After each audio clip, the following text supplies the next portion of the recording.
We are FM 102.9, 97.1, and AM 1130.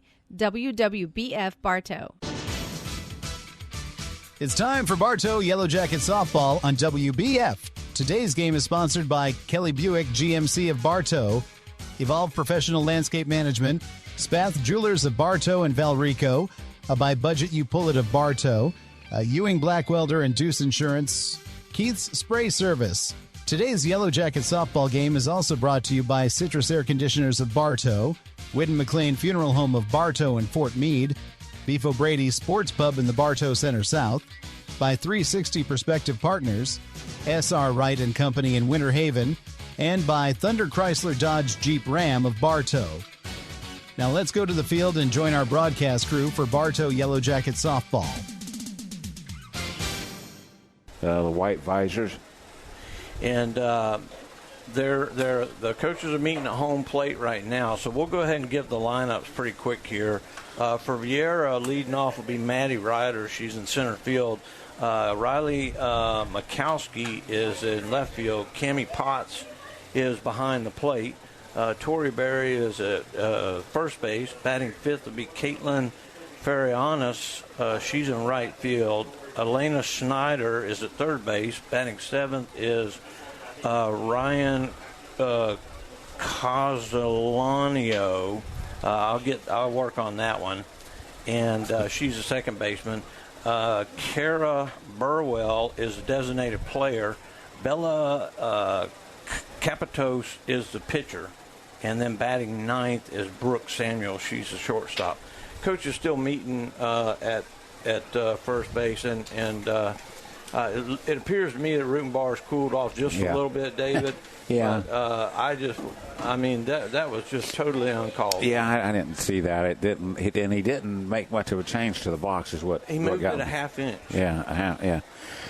Just looked it up, Bruce. We did beat this Viera team 6-0 last year in the playoffs. March or May 14th. Was when we played them, and we won 6-0. So hopefully we can repeat that. But they're all shaking hands, and looks like they're getting ready to go. Welcome you to the Owl I'm sure he's in the 2025 FHSAA Class 6. They're all shaking hands. Okay. Real quick, just want to remind you that rights to the broadcast of this regional quarterfinal FHSAA Class 6A softball championship have been granted to WWBF Bartow by the Florida High School Athletic Association and is intended solely for the enjoyment of our listening audience. Any rebroadcast, retransmission, or other use of this broadcast without the express written consent of the Florida High School Athletic Association is prohibited.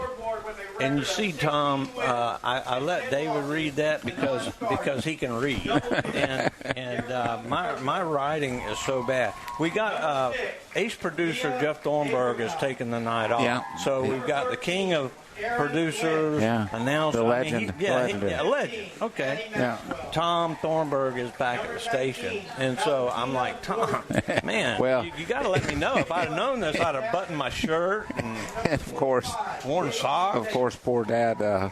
He gets a late start. He gets the one game he does all this time, and he gets the one that's weather delayed, and starting almost an hour late. Hopefully he'll hang in there. He'll be able to hang in there, I'm sure. He doesn't have to do the shopper tomorrow, does he? No, I'm sure that's going to be Jeff's deal tomorrow. So he'll get to sleep in a little bit. Of course, if you didn't catch it, a lot of our listeners to the game may listen to the shopper. If you didn't tune in yesterday, boy, you missed a good show. Somebody's birthday, wasn't it? Celebrated Jeff's 60th birthday yesterday. I really... Hard to believe my brother is 60 and it's starting a new decade. It's something. It's quite something. And just fortunate. I'm blessed, that he is in good health, and hopefully will be around a lot longer. Yeah, he's a super good guy too. Yeah. The whole family's good, and I'm not saying that just because Tom's back at the station. Just really good. You know where it all starts at, and that's the person back at the house that keeps it all grounded. That's right. That's right. That's where it starts at. So. Yeah. Now I got a brother that's over 60. Maddie Yeah, you do. Number 14, Elena. And I got one that's over Retired. 65. And retired. Enjoying that, too. Yes, I imagine so. Well, Bruce, it's a nice night. Even though it is a late start, the rain and the overcast did make it a little bit cooler. So it's a nice, cool night out here for it being, May. Usually we're used to kind of sweltering, humid nights, and tonight's pretty nice for a softball game. Yeah, and just a gully washer out on Highway 60. I bet there was like probably 3 inches of rain that fell today. Yeah. But not hardly a drop here.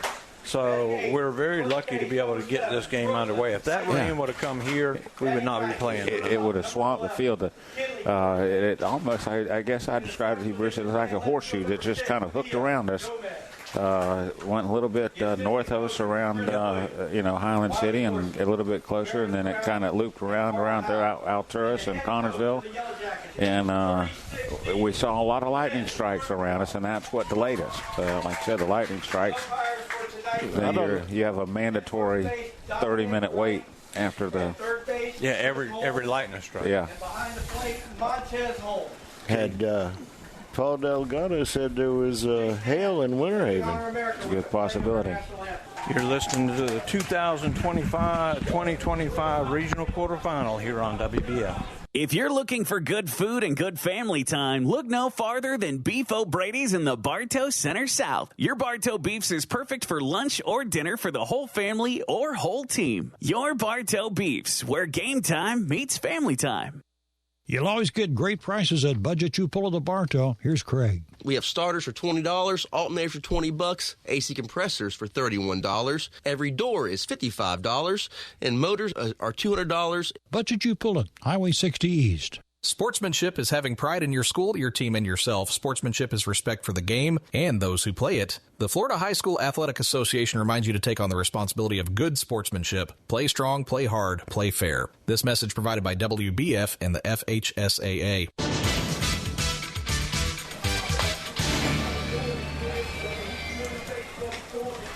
Welcome back to Yellow Jacket softball.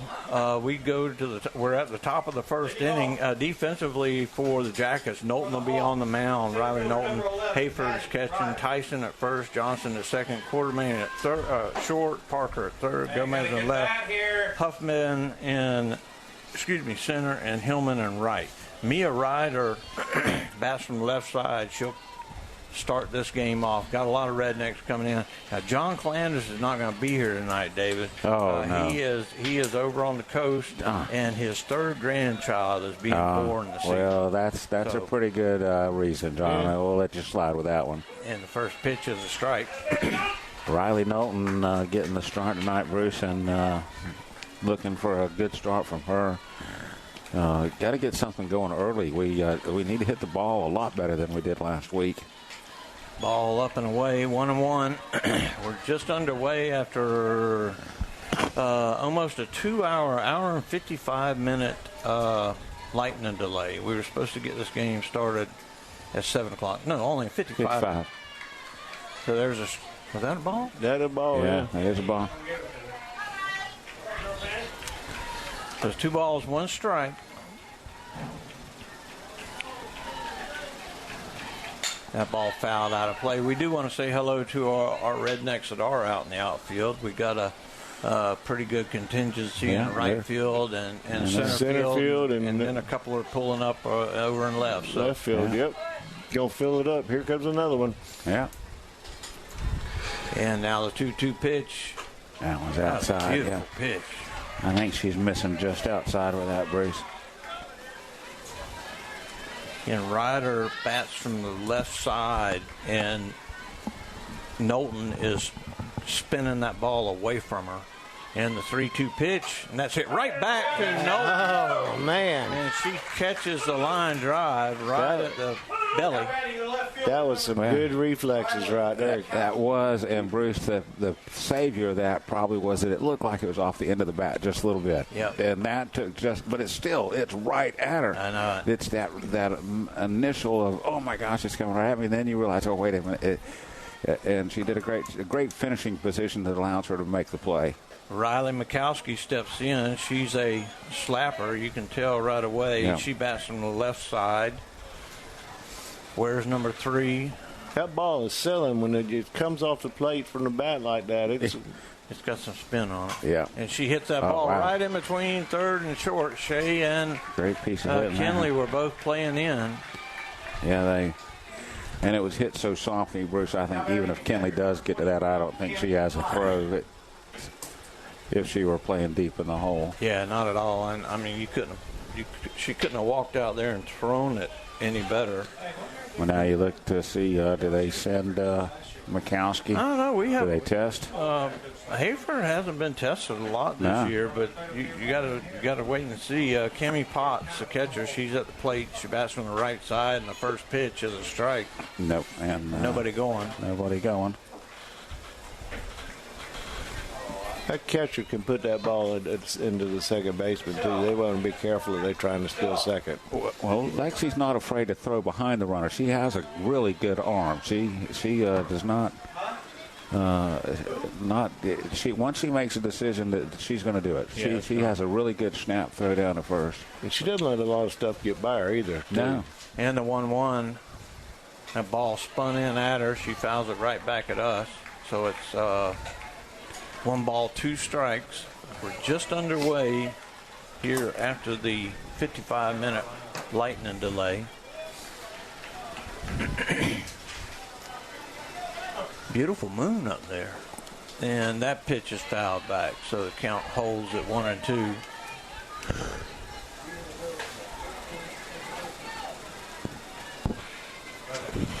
Infield playing, middle playing double play depth. And everybody's looking for a little power out of this young lady. And the 1-2 pitch, a change up that hangs up in the air. Yeah, I think she didn't let go of that one properly. Just held on to it just a hair long. It was a good idea, though. Good time for it.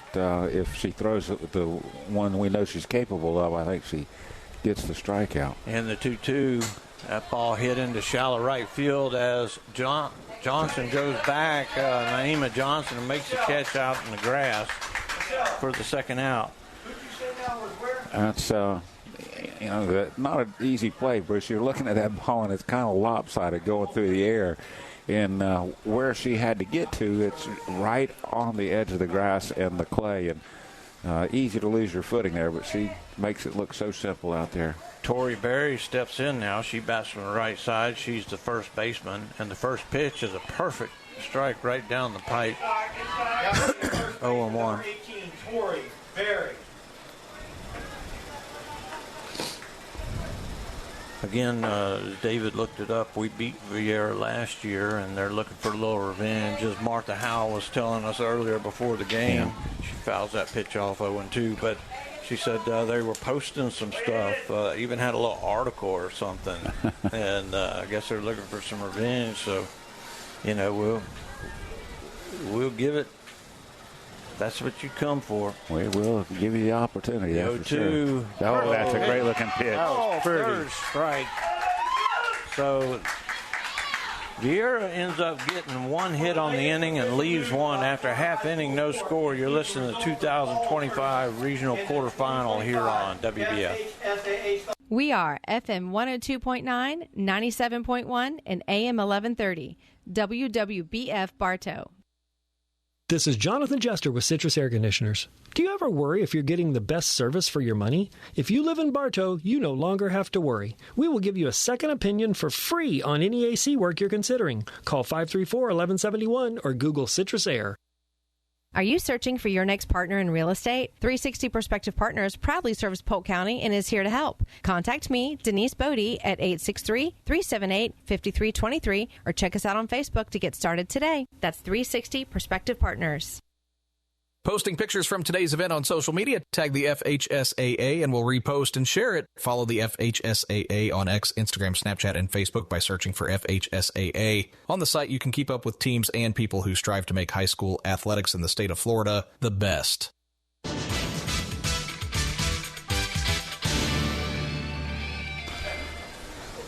Welcome back to Yellow Jacket softball. It'll be Emma Huffman, Naima Johnson, Riley Knowlton, Shay Parker, Alyssa Hillman, Lexi Hayford, Bailey Horsley, Brooklyn Tyson, and Kennelly Quartermain for the Jackets. So not much change as this time of year Rudenbar has his lineup pretty well etched in stone. And Emma Huffman steps in.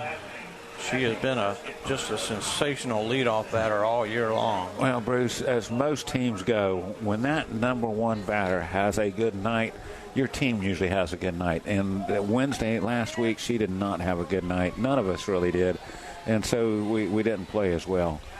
And it's almost as she goes, the team can go, because obviously she gets on, she gets stuff going, and before you know it, she can score on 3 or 4 pitches with a base hit. And Huffman bats from the left side, and the pitch was way outside. They're setting up way outside. The pitcher is Capitos. Potts behind the plate, Barry at first. Casolano is at second. Samuels at short. Schneider at third. And the pitch upstairs, 3-0. In left field, Mikowski, Ryder in center, and Viera Hawks is in right field. Mikowski's in left, excuse me. Now, 3-0 count. She takes strike one. Looking all the way there. Infield playing way in on the corners. Now, Bruce, a lot of us old-timers, we got a reminder of what we're capable of with Donna sharing the video. Absolutely, and there's ball 4 as it is a anniversary for Kenzie Matthews was Kenzie Green back when she did it. Yeah. And we asked her when we came walking in, did you remember? And she said, yeah, I remember. Did you watch the video? No, I didn't watch the video.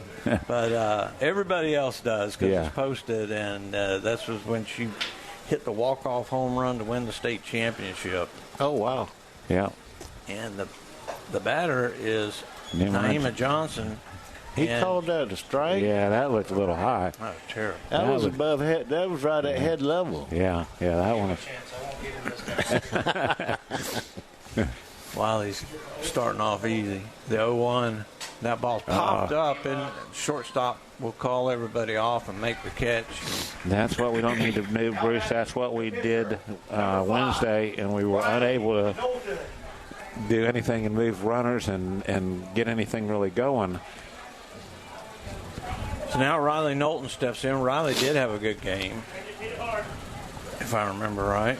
Yeah, she had a pretty good game. But then she had the last at bat and grounded out to the third baseman. Well, not it her just fault. She hit a rocket. Yeah, and it happened to be that the bases were loaded, and all she had to do was glove it and step on the bag. It was definitely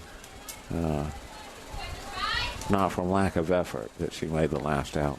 Runner at first, 1 out, and now a 1-1 count to Knowlton. Huffman has not gone yet, Bruce. I'm surprised at that. They probably know this catcher. And she's a tall drink of water back there, so probably has. Oh, that ball's hit well into left center field and making the catch. She just hit that so hard. She did, Bruce, and hit it right at her. Mikowski out in left field. So, but that's a good sign, Bruce. It's, one pop up, 1 line drive. That's better. Outs are going to come, but are you making them with little pop-ups that are little, just outside the infield, or are you hitting line drives, you just happen to hit it right at somebody? Because they will fall. Shay Parker steps in now. She, of course, bats from the right side. Huffman's still at first base, 2 outs now. And now she goes, and that ball nobody's there. Skied right through her, almost hit her. I don't know how it didn't hit her. I don't either. It just did miss her, but nobody there to. And it was a good throw, Bruce. Yeah. If somebody was there could have been a play, but that throw was on the money. But the short and second were too late getting over there. So now Huffman is in scoring position with Parker. That was a ball, Bruce. 1-0 count. And the pitch. And she squares the bunt. Nobody's there, and Huffman will steal third. And just like that, Bruce, she's in, 90 feet away. Parker squared around, which made the third baseman crash. I still haven't been able to figure that out. The shortstop was never going to get there, so he didn't even make a throw. No. So now Huffman at third with a 1-1 count. And that ball foul down the left side. Now that umpire been a few inches taller. It might have popped him. So far, Bruce, I mean, I know Nehemiah popped that one up to short, but two good swings by Parker and Knowlton, and see if we can get one between the chalk and on the ground. And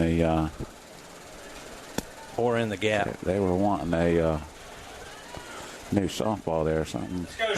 Shay's hair or something was bothering her. Shay, always has her hair up, and something was bothering her under the helmet, so she took off the ponytail thing, and so they need a little time for that. And that ball's in the dirt, and here comes Huffman, and she will score standing up on the wild pitch. That some kind of a changeup, wasn't it, Dave? Yeah, and it stayed down, Bruce, and it kind of handcuffed the catcher.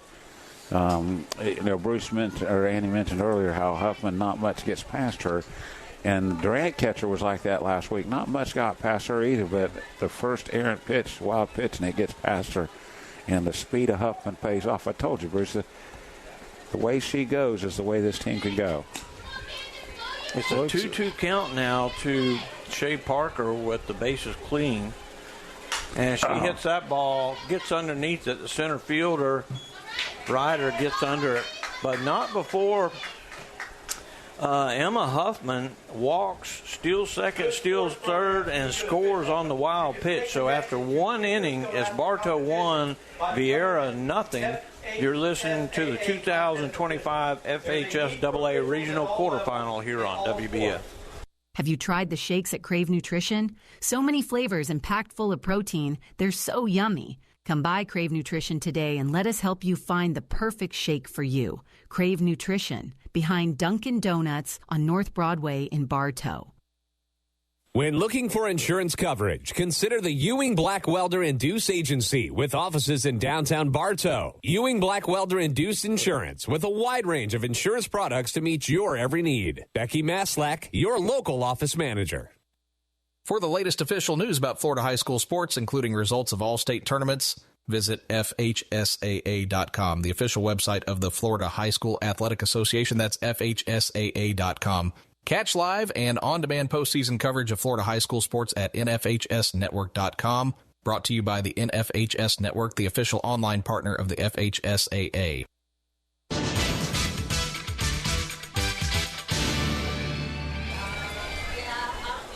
Welcome back to Yellow Jacket Softball on WBF. Bruce Edmond, David Thornburg, Andy Edmond, as umpires ask them out. What's the umpire squawking about?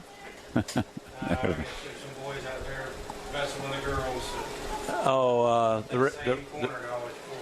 The rednecks?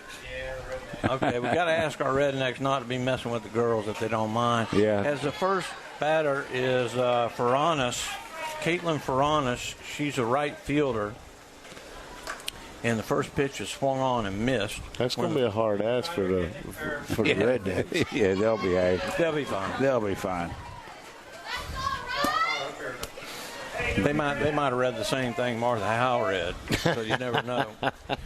So it's a 0-2 count now to Ferraris, and the pitch. Oh my goodness! Wow. I'm guessing that's inside because looking at the pitch that he called a strike to Nehemiah Johnson on that certainly was not out. And the 1-2 that popped up and going to get out of play. So the count holds at 1-2. Jackets lead 1-0. We're in the top of the second inning. And the pitch. Popped up again. Foul out of play down the right side. Got to get the umpire some more balls. He's calling for 2. 1 ball, 2 strikes. And the pitch. Again, fouled out of play. That's where you kind of want them to change change something, change the eye, where they're looking. That ball has been right at the numbers, and she keeps fouling it off, and maybe throw something a little bit down low and change her eye direction.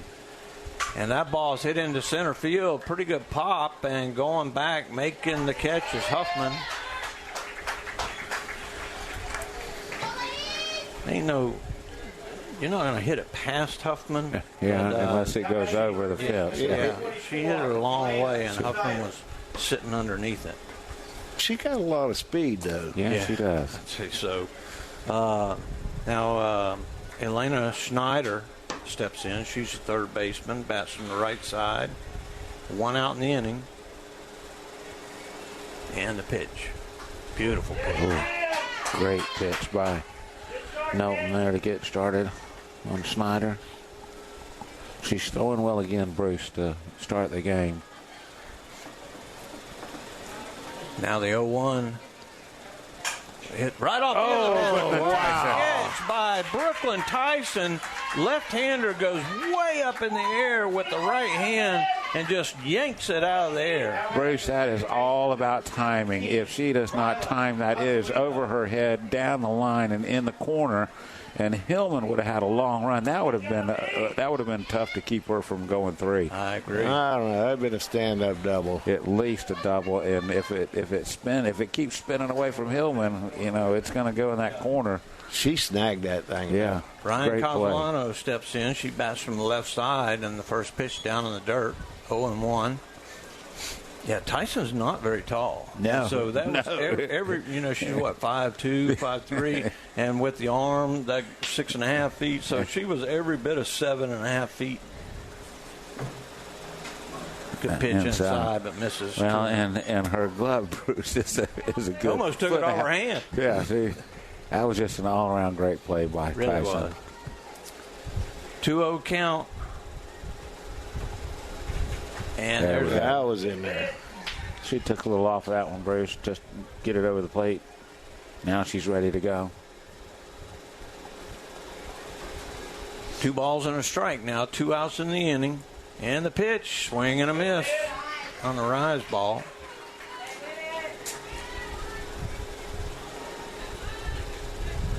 Two count. 2 outs. And the pitch. That hit past Shea Parker. That's a fair ball. It hit the base, and Mia Gomez comes up and fires it into second, so a long single for Castellano as she just was able to get enough on it. It just went down the line, Bruce, but then once it got to the base, it hit the bag. Yep. And once it hits that bag, it is fair in fair territory. But the thing is, it didn't kick up, didn't kick right. It kept going out to left field, and good hustle by Mia Gomez to hold her to that one base. Kara Burwell steps in. She bats from the right side and takes a strike. Oh, my goodness. What is that? Wow. He must not have seen the same pitch we saw. I don't know what he's looking for there, Bruce. He didn't see the same pitch. That's absolutely ridiculous. And the 1-0 on the that's outside. Yeah. 2-0. Well, once you don't get that beautiful pitch called, you're like, okay, where do I have to put it to get one? And you may overthrow, which she looked like she did with that one right there. 2-0 count, runner at first, 2 outs, and the pitch. There's a beautiful pitch. It was right where the other one was, Bruce. I know it. 2-1. All we've ever asked for is consistency. Consistency. And if you can't do that at this level, you need to go back to 555 or wherever. Swing and a miss, strike 2. Yeah. You don't need to be getting paid this kind of money to be that bad. If we may not agree with your strike zone, but like you said, if you're consistent with it, then the girls can adjust to that, and they can adjust to your strike zone. But if you're changing your strike zone all over, swing and a miss, strike 3. So Knowlton takes care of her. And what are they, the Hawks? The Hawks get the Viera Hawks. No runs on a hit and 1 left. After an inning and a half, it's Bartow 1, Viera nothing. You're listening to the 2025 FHSAA Regional Quarterfinal here on WBF. Now he's talking to Kenzie. Russell Hernandez here, Kelly Buick GMC. We're proud to be a sponsor of sports broadcast on WBF. From the Jackets to NASCAR. We have 2 Polk County locations and are the #1 Buick GMC certified dealer in the Southeast. KellyBuickGMC.com. You've heard the expression, try it before you buy it, right? Well, at Keith's Spray Service, they won't ask you to sign a long-term contract because they're confident that you'll want them to keep coming back to care for your delicate ornamentals and lawn treatment. Keith's Spray Service, for over 50 years. Today's game in the FHSAA Championship is sponsored by the Florida High School Athletic. Today's game in the FHSAA Championship is sponsored by the Florida High School Athletic Association. The FHSAA is a democratic organization with a membership of more than 800 middle and senior high schools, all committed to ensuring that Florida's student athletes can compete fairly and equitably in an educational environment. The Florida High School Athletic Association, building leaders through teamwork, sportsmanship, and citizenship.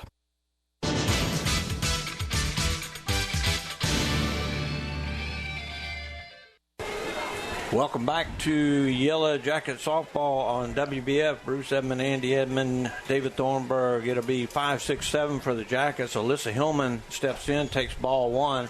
And Tommy Wheeler just texted me and says he doesn't want him out at 5:55. So, you got to go somewhere else. You got to go to Hillsborough County, because if Tommy Wheeler says that, you ain't coming. You're gone. It's a 1-0 count to Alyssa Hillman.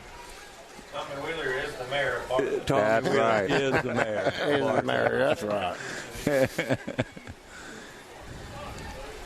Now a 1-1 count. Upstairs, 2-1, and Bartow had the leadoff batter on, and Huffman just raced her way around the bases and ended up scoring on a wild pitch. So it's a 1-0 game here in the bottom of the second. And the pitch, swing and a miss. Took a little off that one. Bruce had her off pace. Yeah, Huffman steals second, Bruce. The throw was there, but nobody to receive the throw. No throw at third, and then a pass ball. That speed will help you out every time. Okay, now our Rednecks, they're spreading out, brother. Upstairs, 3-1, and we do know that Kinsey and the resource officer did walk down there, and we don't want our guys in any kind of trouble. But you got to be respectful to the girls out there. Absolutely, you absolutely, 100%. Yeah. And the pitch. That's it into right center field, pretty deep, going back, and dropped pitch, it. and it's going to be a double, stand-up double. And now Hillman started to go to third because they threw it wild coming back in. So we're going to give her a double on that, because she actually she had to go a long way for hard, and she had the fence to contend with. Yeah.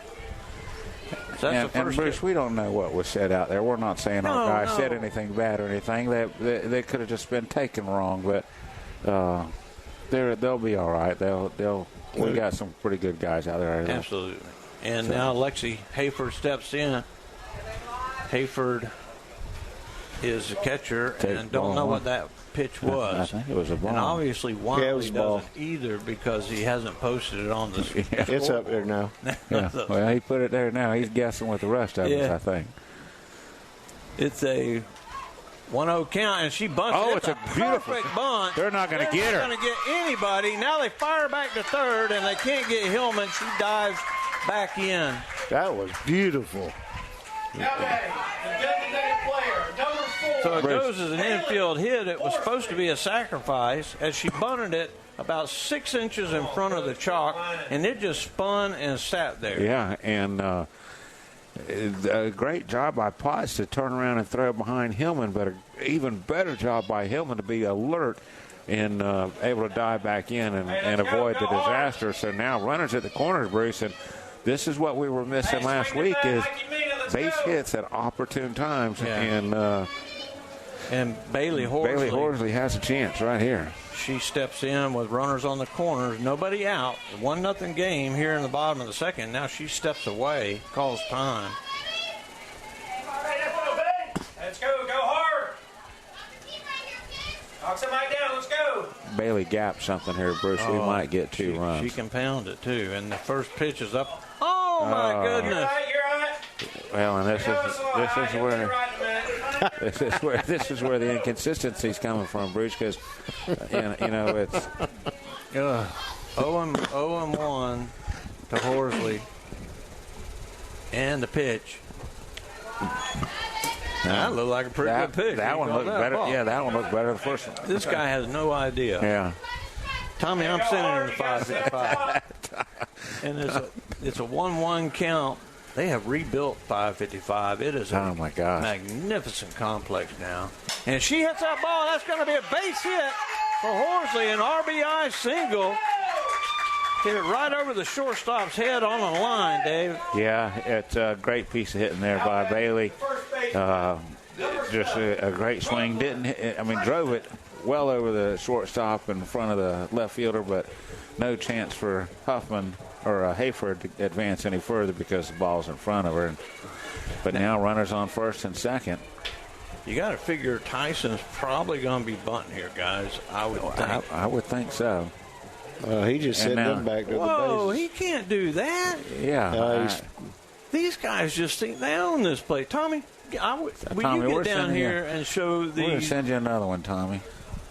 My goodness. You got to straighten these umpires out.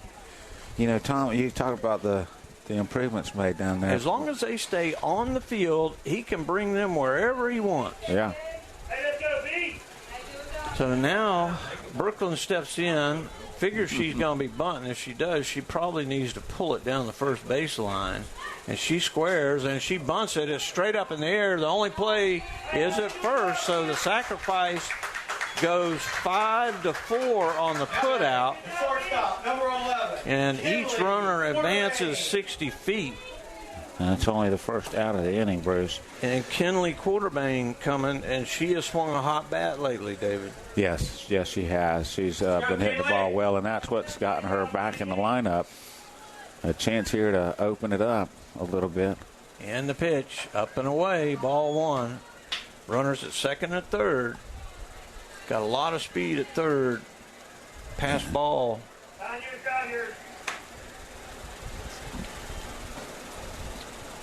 Jackets lead 1-2 now. And that ball is hit in the air. It's going to be trouble and foul. Boy, hit right in no man's land. The third baseman couldn't get back, and the shortstop couldn't get over in time. And the main thing was that Huffman was standing right on third. She did not move. Yep. And so the third baseman had to go around her, and that helped out a little bit as well.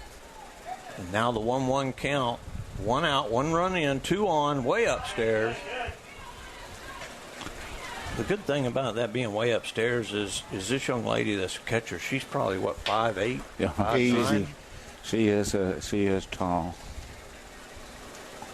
Where's number 23? 83. Oh, 83. 23? Let's see, catcher, 23. catcher. I've got it as a 3, so she got on a different lineup. Well, no, that's Hayford. Okay, where? I didn't mean to throw you off there. Thank you a lot, David. I really appreciate that. 23, you're right. And that ball gets by, and Hillman holds up. Horsley has to go back. Horsley was 3/4 away to third. Well, the ball didn't get away very far, Bruce, but the catcher didn't pick it up right away, and it was on that third base side, and Huffman, rather than making a mistake, went ahead and went back. And that's ball 4. So now the bases are loaded. 1 out. Now he called. He didn't call them all over. No, but he has Huffman off at third base and the on-deck batter, as well as Huffman, who is the next batter. How many times? I'm sorry, David. You're only supposed to get 2 timeouts to the mound. Yeah, and this is and 2 if that's in the 1 inning. case, you're supposed to pull the pitcher. Is that the way in softball too, Wiley? After your second one, yeah. After the second one? After your second one in the inning.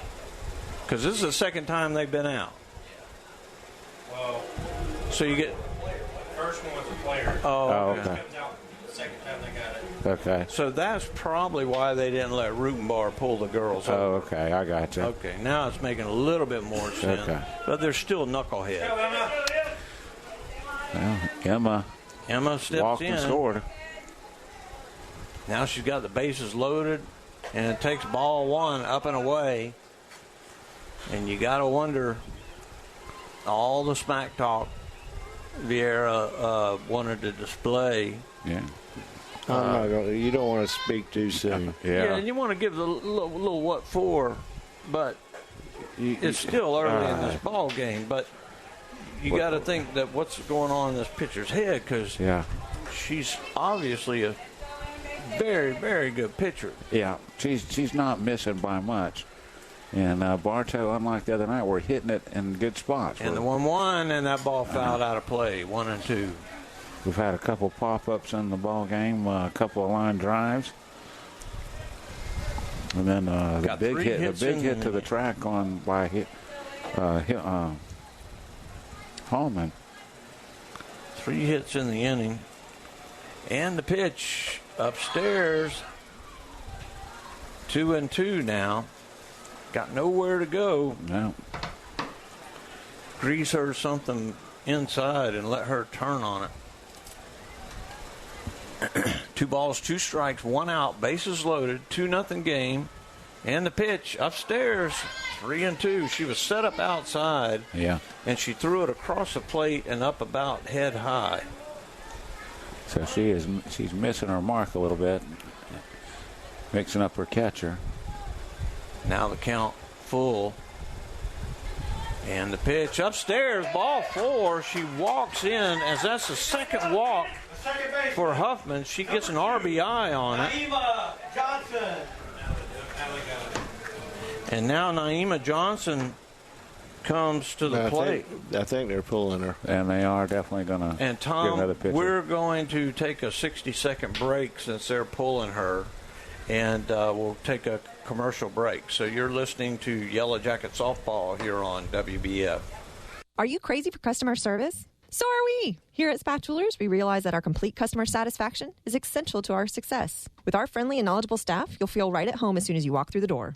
This is more than just a job. It's our love and passion. Come see us. Emily at Spath Jewelers. I'm Taft Long, Finance Manager here at Thunder Chrysler Dodge Jeep Ram in Bartow. At our state-of-the-art service center, our certified mechanics are ready to take care of all your service and repair needs with the most advanced auto technology. Come in or call us today. Thunder Chrysler Dodge Jeep Ram. They keep changing the rules on taxes, and the financial experts at SR Wright & Company will make certain your return is properly prepared and you receive all the deductions you're entitled to. Steve Wright & Company on Avenue H, Southeast in Winter Haven. If you'd rather spend your weekends doing anything other than yard work, then call Evolve Contracting today at 863-537-7537 or visit evolveyourlawn.com. Remember, keep calm and evolve your lawn. The Florida High School Athletic Association recognizes its corporate partners who help make the FHSAA softball championships possible. Team IP, the official merchandising company, Gatorade Thirst Quencher, Herf Jones, the official championship ring partner, Max Preps, official scores and statistics of the FHSAA, GoFan, official online ticket provider, the NFHS Network, the official online partner, and Wilson, provider of the official game ball for the 2025 FHSAA softball championships.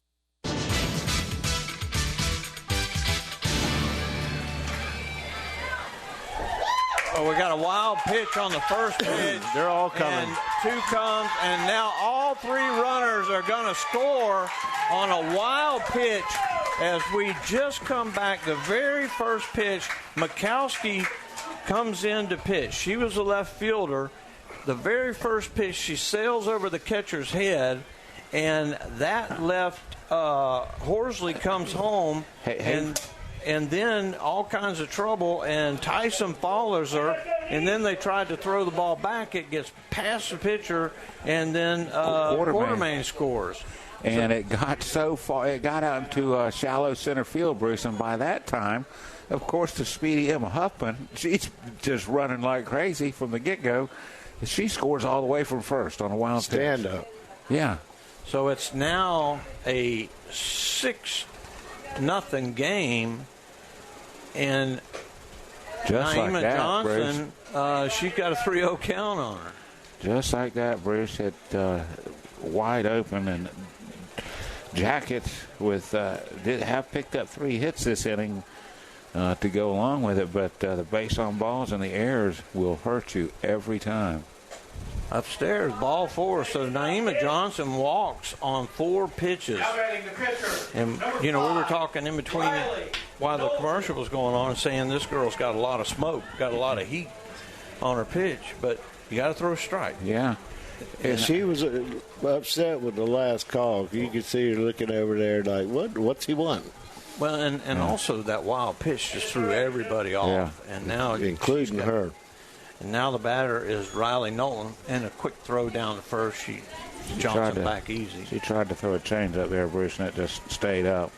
Riley Knowlton hit the ball hard to left field her first time up. Was caught on a line drive by the left fielder. It's a 6-0 ball game if you're just tuning in. We're in the bottom of the second, and there's a strike. Bruce, that's got to be difficult. You come into a situation where the bases are loaded. You're coming in to try to put the fire out, and your first pitch gives up the 3 runs. That has to be devastating for her confidence. And now the 1-1 pitch, and that changeup is nice. That one did look good, Bruce. That was her best pitch so far. They got 1 out. 1 ball, 2 strikes on Knowlton. Johnson at first. Now he could easily send her. Yeah, Nehemiah's got plenty of speed as well. And she's squaring to get some time. She down the changeup, and she hits it into center field. Johnson was coming in. She was headed to second, had to turn around and go back to first. She was trying to steal on that pitch. Yeah, I think a little bit of hit and run maybe from Coach Rittenbar. You got the contact she made the last time at bat. That's not a bad call. Now Shea Parker is the 9th batter of the inning. She flew out to center her first time up. Shea has picked up our first hit the other night. See if we can get her going. Ball low and inside. She is our lone senior on the team.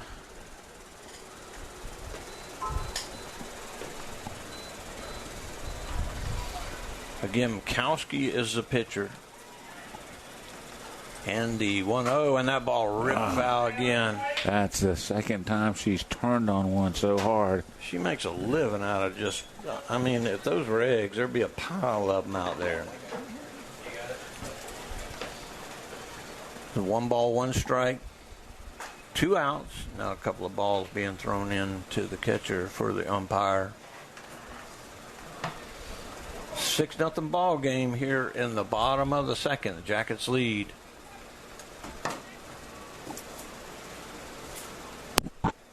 And the pitch. Change up, and Johnson going. That's a good pitch to steal on. She's going to get in there easy. I think if it had not been that change up, Bruce, that would have been a much closer throw because she made a play of it as it is. So now Parker will step back in with a 2-1 count. And now Johnson in scoring position. Might see her square right here and try to get that third baseman to charge, but I doubt it. And the pitch upstairs. Yeah, they've probably read the book on Shea. I don't think that you get too many butt attempts out of her. I wouldn't think that's a pretty big bat to take away. I was just going to try to draw at third baseman and just steal third. Yeah, but you got 2 outs, so you got to be careful. And that pitch ripped foul. Golly. That one stays in the park, but it's down past the bullpen. Yeah. So it didn't make it to the old ag center. Is that the old ag building, or is that still the ag building? I don't know. I don't know. I don't know how this works anymore. Yeah. Well, you had to make room for that very important and beautiful building that has been well-deserved for many years. Oh, my goodness, he just called strike 3. So Shea Parker looks at strike 3. But the Jackets end up with 5 runs on 3 hits, no errors, and 1 left on. After 2 innings, it's Bartow 6, Viera nothing. You're listening to the 2025 FHSAA Regional Quarterfinal here on WBF. The Whidden McLean Funeral Home of Bartow and the McLean Funeral Home of Fort Meade are proud of our community and student athletes who strive to do their best. Another reason we are pleased to support today's broadcast. Whidden McLean, our family serving yours. Your Bartow Beef O'Brady's in the Bartow Center South is your headquarters for good food and good sports. With something for everyone on the menu, your Bartow Beefs is perfect for the family, an office lunch, or to feed the team after a big win. Beefs, where game time meets family time. Softball fans, the best games are yet to be played. Make plans to attend the 2025 Florida High School Softball State Championships. The intense action takes place May 20th through 24th at Boomba Sports Complex in Sanford. Come out and watch state champions crowned in all 7 school classifications. For more information, visit FHSAA.com.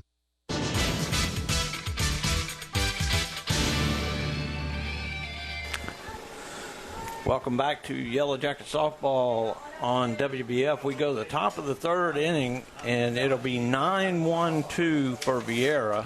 The batter will be Samuels, the shortstop. She bats on the right side, and the first pitch is down low.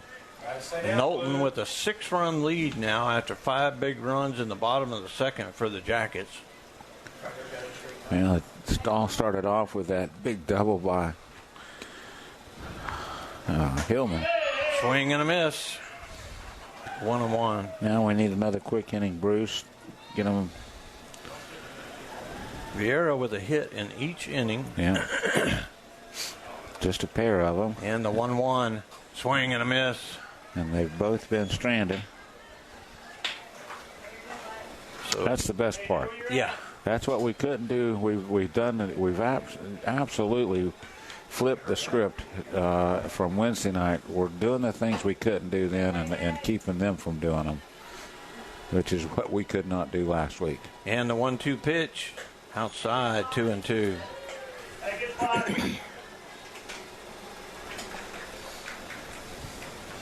Again, a full crowd for Bartow. Now from left center all the way over to right field is full with our Rednecks. And that ball's fouled out of play down the right side. Pretty decent contingency from Viera came over. That's a long way to drive, but Bartow packed the stands, even at an away game. Yeah. And so nothing against them. It's a long way to drive. But that one mixed Lexi up back there. That's twice now. Yeah. She don't normally let them get by. No, that's why it's usually a mix-up. It's where she's expecting it down low, something low, and it's up high. So she's got a spring for it. So now it's a 3-2 count and the pitch. Swing and a miss. Strike 3. Great job there by Riley to stay with it. Center fielder, number 11. Nice. Third strikeout for Knowlton. And now we go to the top of the lineup as Ryder hit a little spinning floater line drive right back at Knowlton her first time up. Well, it can be scary. Turned out to be a great way to start the game. Yeah, it could have gutted her. Yeah. And the pitch. Fouled back right over our heads.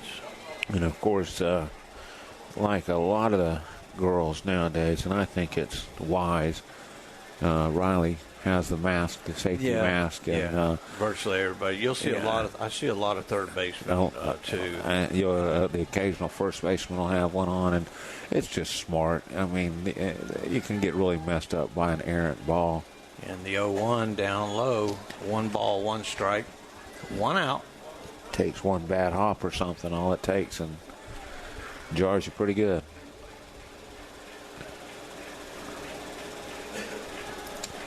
And the 1-1 pitch. Good. There we go. Finally calls one down at the knees. So I'm waiting for that. Bartow kind of gave him a hand on that one. I think that was a little more sarcastic than anything. And the 1-2 pitch fouled off. Out of play, and somebody that's parked right behind us is probably not going to be happy if that was a good bounce. You take your chances when you get the good parking spot. Yes, you do. Yes, you do. And the 1-2 pitch. That ball is hit into shallow left field, and it's going to get down. Gomez coming in hard and she'll glove it and fire it into second, but it's going to be a double. It stayed up in the air so long, Dave. It did. That gave Maddie Wright. She was at first base before it even came to the ground, and she did not stop. Gomez coming hard. A great throw to Johnson, but nowhere near in time. Quartermain was just so far in, and it was just off the clay, Bruce. It was only 1.5 feet, 2 foot off the clay, and that's what that no man's land that they talk about. Mikowski, the pitcher, steps in. She hit the perfect little line drive right in between Quartermain and Parker at third and short her first time up on the second pitch. Runner at second. This is the first time that Viera has had somebody past first base. Yes. And only one out. And she's going to square the bunt and takes strike one. Yeah. Parker was crashing, but Quartermain was covering the base in case Ryder wanted to go. And she's a slap hitter. She doesn't have the build of a slap hitter. She's real tall and she is a little tall. bit she's not thick by any means, but she's not a string bean. No, she is not. But she obviously is has athletic. good speed if she's a slapper like that. Yeah. They're just usually not that tall. 1-1, and she taps it to Shea Parker. Parker fires the first, and it gets past Tyson. It was a bad throw. Yeah. So it's going to be an E5. It's a two-base error. They get a run on that, too. Yeah.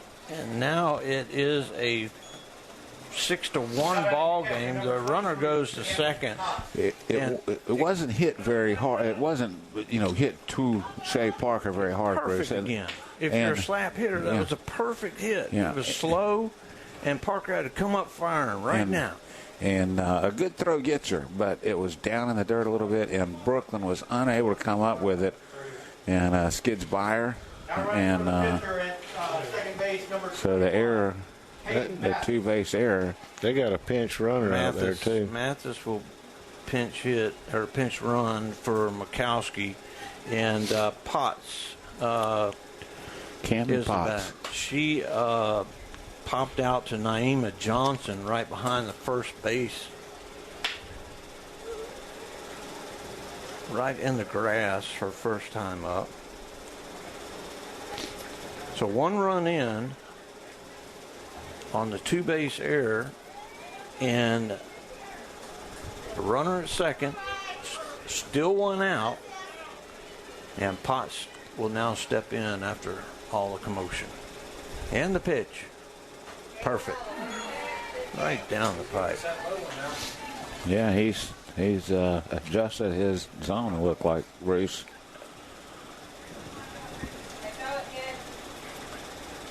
Now the 0-1. Again, a swing and a miss. Another really good pitch. She just blew that by her. Potts is the catcher for Viera. And the 0-2 pitch, foul back over our heads. Runner at second, 1 run in for Viera. It's a 6-1 ball game now. There's a couple of softballs are thrown in for the umpire. Run out pretty quickly. Yes, you do. And the 0-2 pitch. Fouled out of play again. What is it? Williston is leading Fort Meade 6-4, and they are in the bottom of the 6th. And Williston up there, I stayed in Williston for about 4 months when I was training horses years ago. Love that place. Right outside up between Ocala and Gainesville. And now Naima Johnson makes the catch on the pop fly right behind second base. That's a hard ball to catch right there. Yeah, that is, Bruce. It's a towering pop fly. And Johnson, she just makes things look so easy over there. Great athlete. She has speed. She has instinct. I think would probably be her best. She seems to make that first step is always the right first step to make when she. Incredible athlete. Yeah. Now Tori Berry struck out looking her first time up, steps in, And she swings and misses at the first pitch. Looked like a little bit of a rise ball she got her on there, Bruce. I agree.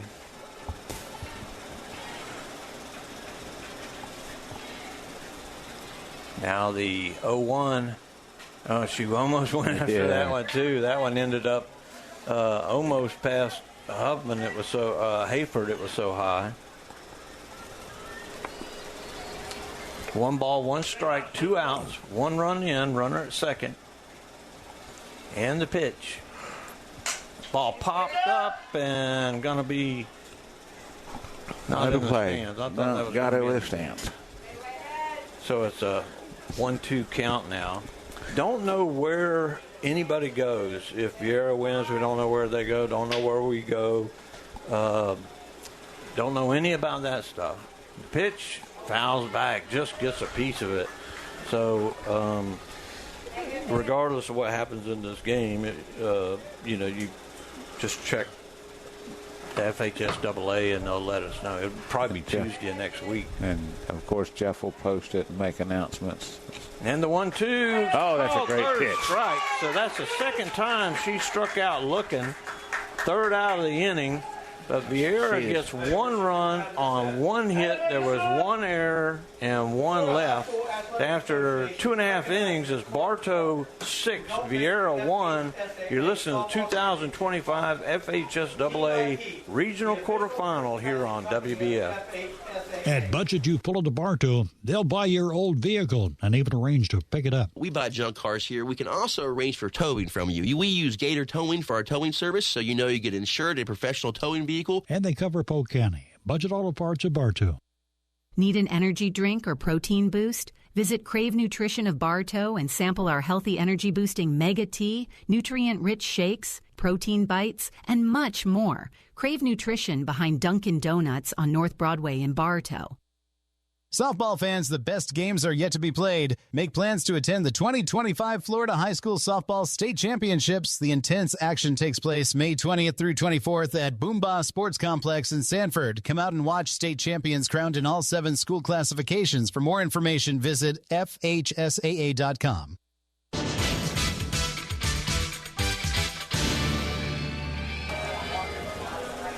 Welcome back to Yellow Jacket Softball. We go to the bottom of the 3rd inning, and Alyssa Hillman, who started off the big inning last inning with a double, steps in. And the first pitch. Whoa! Oh, my God. Did he call that a strike? He did. Almost hit her. Hit her. I was going to say. We sounded like a barbershop quartet on that one. The 0-1 count. Wow. That's terrible. There you go with your consistency again. Yeah, he's consistently bad at this point. And a swing and a miss on a... Well, after that first pitch, man, that really just throws you off. I mean, instead of it being 1-0 and ahead in the count, you're behind, and then now you're looking to swing at anything that's close, and you may not be all there. Now the 0-2, chopper foul. Stays alive, great swing. Rutenbar acts like he's going to make an effort towards it, but it's all just it's like a mime. He's like a mime, out there with the hand.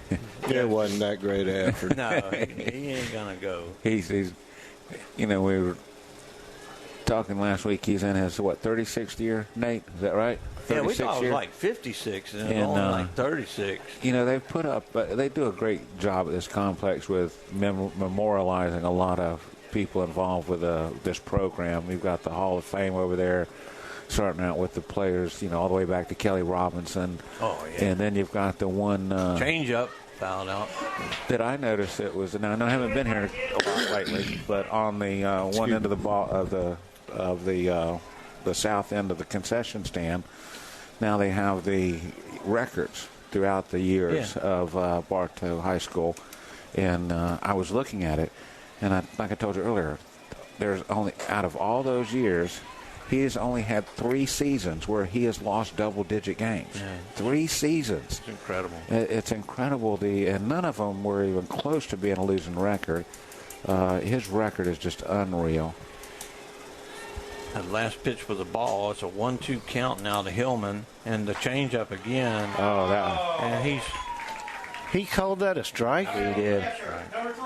Looked a little outside to me, but Jason Doverly's chiming in. He hey, said Jason. We do need a. He's been up since 2:45. They went out and they caught a bunch of redfish today, and so he's been out on the water all day having a good time. And he's ready to go to bed, huh? Yeah, well, he's ready for the Jackets to win, and then he'll go to bed. So the Jackets lead 6-1, and the batter now is Lexi Hayford, and I thought that got her. No, she would have dropped the bat and hit it at first if it would have got her. So this umpire, I mean, somebody, whatever. Jackets lead 6-1. It's a 1-0 count, one out in the inning. Hayford singled and scored her first time up, and there's a. What looks like a strike, you don't, Maybe he's trying to make up for last week. Don't do that. Don't do that. Just call it consistent. Now the 2-0 count, setting up way outside and spins it right onto the plate. That was a good pitch. Mm-hmm. But again, Lexi's probably taking there, wanting to see her throw a strike.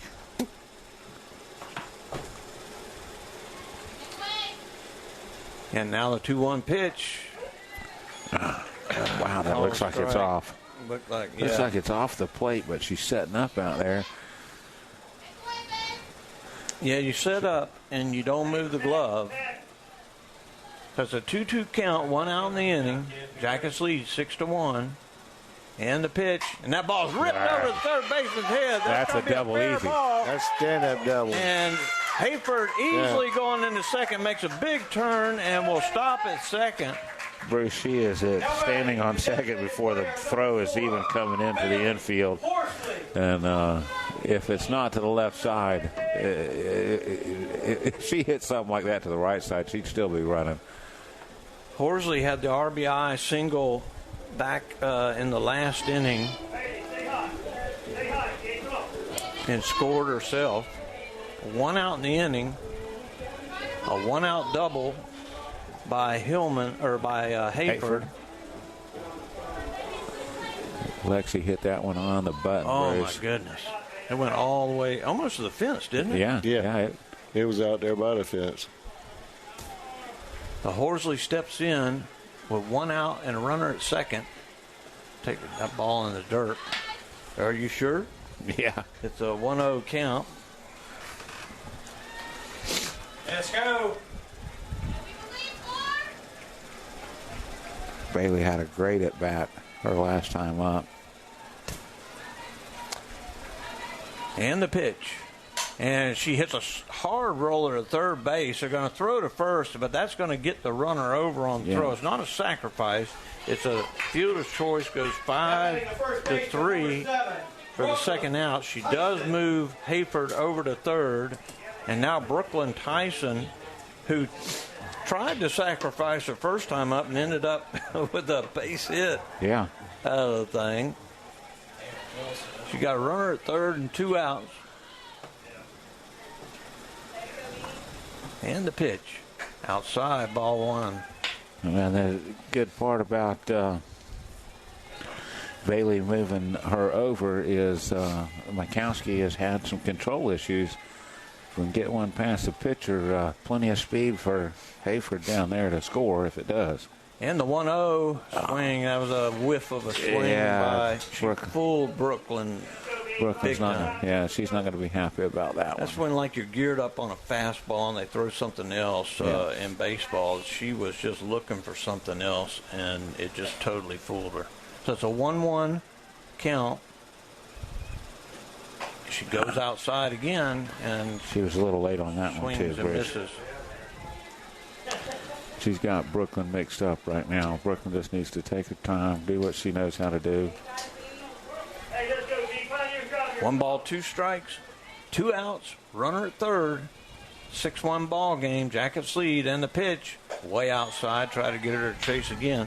That's what you do. You just keep creeping further and further out. Yeah. Try to get her to chase, and then maybe bring something right in on the hands and cross her up. Well, if you watch that catcher, she'll step out just a little bit. And the 2-2, and they're going outside goes? again, and that's a 3-2. Yeah, she sets up right behind the plate, and then you can see her sneak outside. They're trying to get her to chase that ball away. Tough for Tyson to hold off, but she has. 3 balls, 2 strikes, 2 outs, and the pitch. And she swings and misses, and will go down on strikes. 2 strikeouts in the inning for Mikowski. The Jackets get a runner, but cannot score. After 3 innings, it's Bartow 6, Viera 1. You're listening to 2025 FHS AA Regional Quarterfinal here on WBF. This is Jonathan Jester with Citrus Air Conditioners. Do you ever worry if you're getting the best service for your money? If you live in Bartow, you no longer have to worry. We will give you a second opinion for free on any AC work you're considering. Call 534-1171 or Google Citrus Air. Are you searching for your next partner in real estate? 360 Prospective Partners proudly serves Polk County and is here to help. Contact me, Denise Bodie, at 863-378-5323 or check us out on Facebook to get started today. That's 360 Prospective Partners. We are FM 102.9, 97.1, and AM 1130. WWBF Bartow.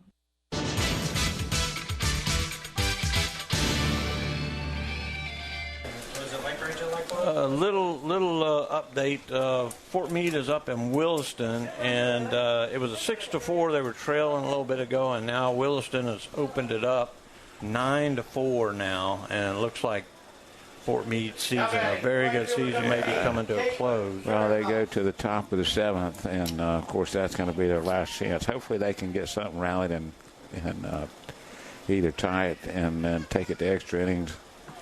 Here in this game, we go to the top of the 4th. The Jackets lead 6-1. It'll be 5-6-7 for the Hawks.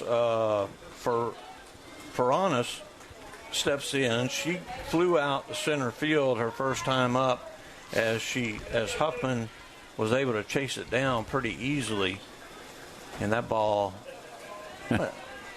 I don't know what it is. Yeah, I guess that's down. I guess. I don't know.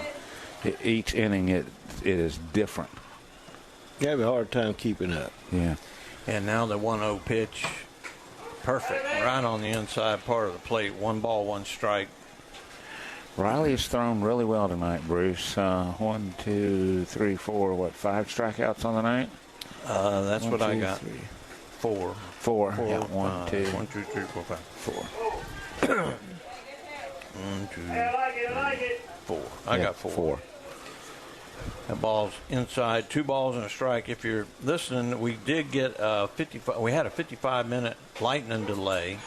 So that's why we're only in the 4th inning. There's a strike called, 2 balls, 2 strikes. Yeah, normally we'd be getting close to ending it. Yeah, and, even with the big 5-run inning, these games go pretty quick. Ball fouled right back at us. Count holds at 2-2. And we'd love Knowlton just to buzz through another inning here. This 2 balls, 2 strikes, and the pitch. Way up high. Yeah, she did not release that one well. Bruce held on to that one a little too long. Got a little towel hanging out of her pocket. She grabs at that. And now the 3-2 pitch. Fouled off the screen. Off the inside, and handcuffed her on that one, Bruce. And not much on it.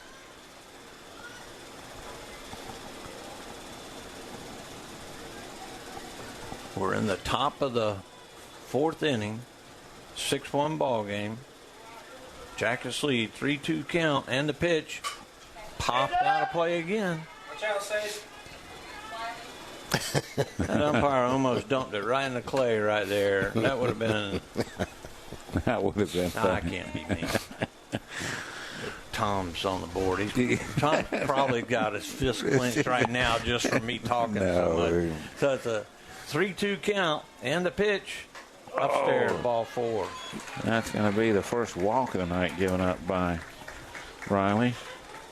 Now batting at third baseman, number 24, Elena Snyder. Now Elena Snyder steps in. She popped out to, or she hit a line drive that Brooklyn Tyson just stole out of the air her first time up. It was a big play because it was that out was followed up by a single by Castellano. So that was a big out that Brooklyn made last inning. Yeah, if I'd have gone after that, I would have pulled a quad, a hamstring, and a shoulder trying to catch that ball. She went up like that. Yeah. First pitch is fouled off.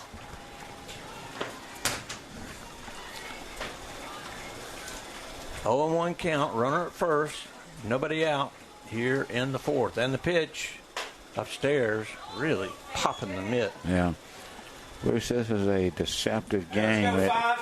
Right now we're comfortably ahead 6-1, but boy, it doesn't feel comfortable. It doesn't feel comfortable. This Viera team just doesn't want to go away. That's going to be a two-hopper to Johnson. She fumbles it, goes to first, and the batter's out. The runner is out. She ran out of the baseline.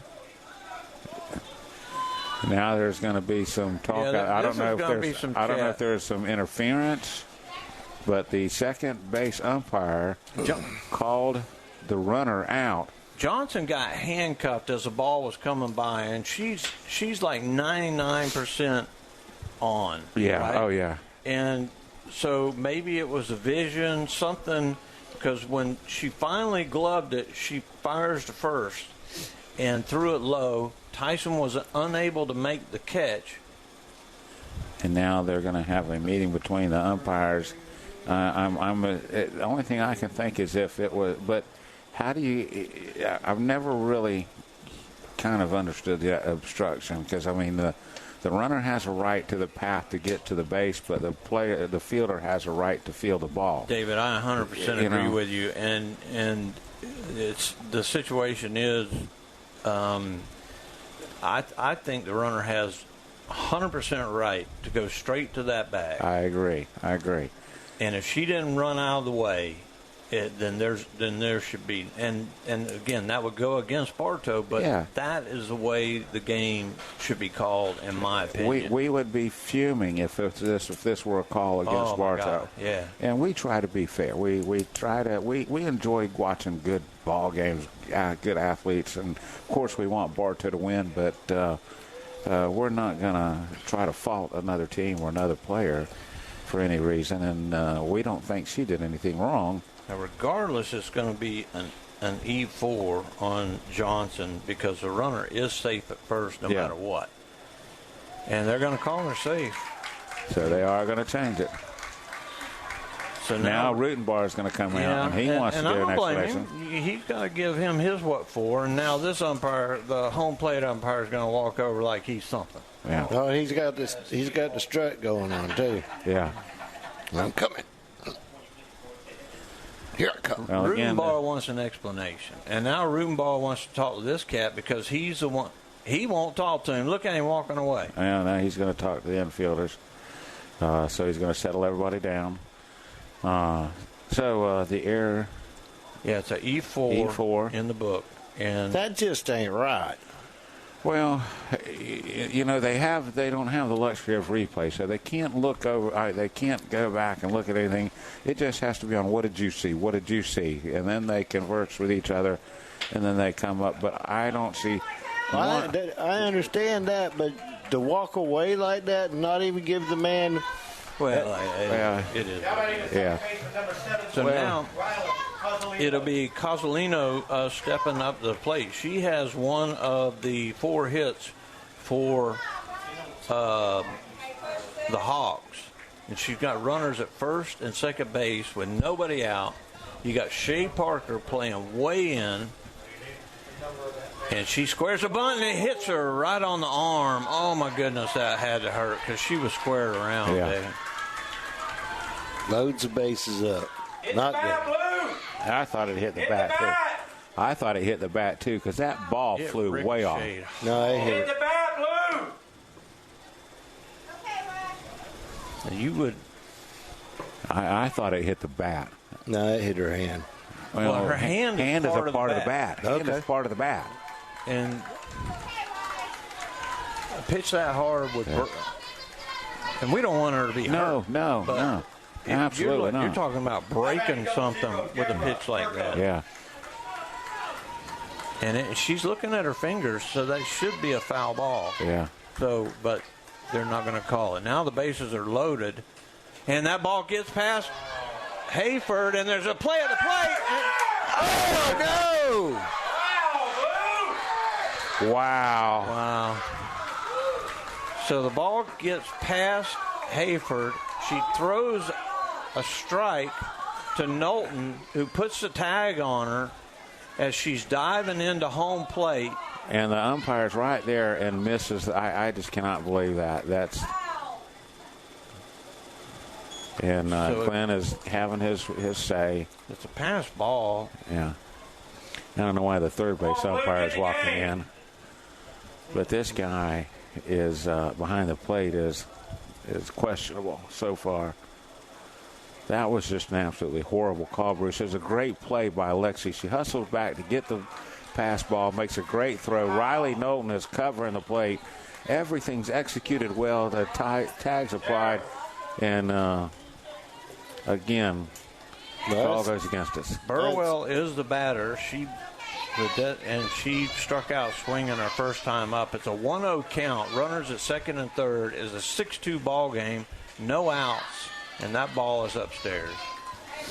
3 errors on the umpires. It's just not been.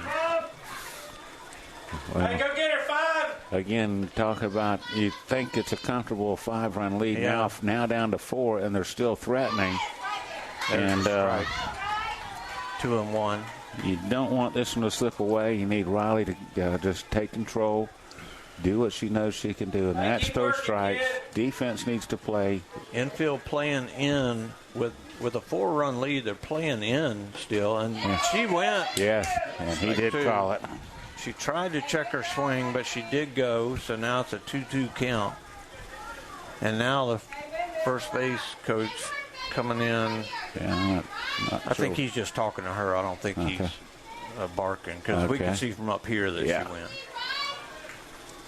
There's a 2-2 count, and the pitch, swing and a miss, strike 3. That's a huge strikeout for Knowlton. First out of the inning. You kind of want to stop that bleeding.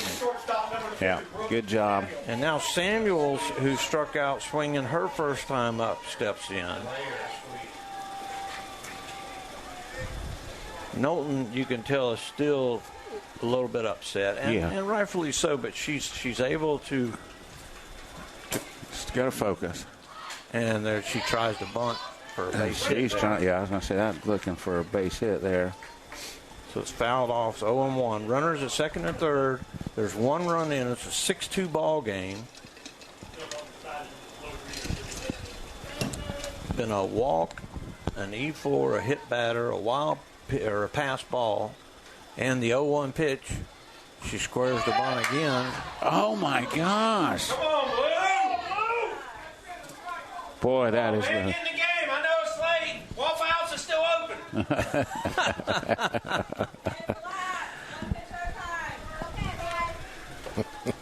And we didn't do that, Tom. And the 1-1 pitch. And again, she squares like she's going to bunt. And now the Johnson and Tyson come in to have a quick word with her. It's a 2-1 count. This is and the pitch, and now Riley just can't. Let her go. Yeah. Let her go. We'll take you out. Knowlton's got she's got to get her composure back. Yeah, and the fans are telling her let her go. If she lays it, get the out, trade the run for the out. Let's get back in, get the bats going. Easier said than done. Yes, and absolutely. The 3-1. Has a perfect pitch, and she fouls that back at the screen. Really good pitch by Knowlton that time, and now there shouldn't be any more bunting with 2 strikes.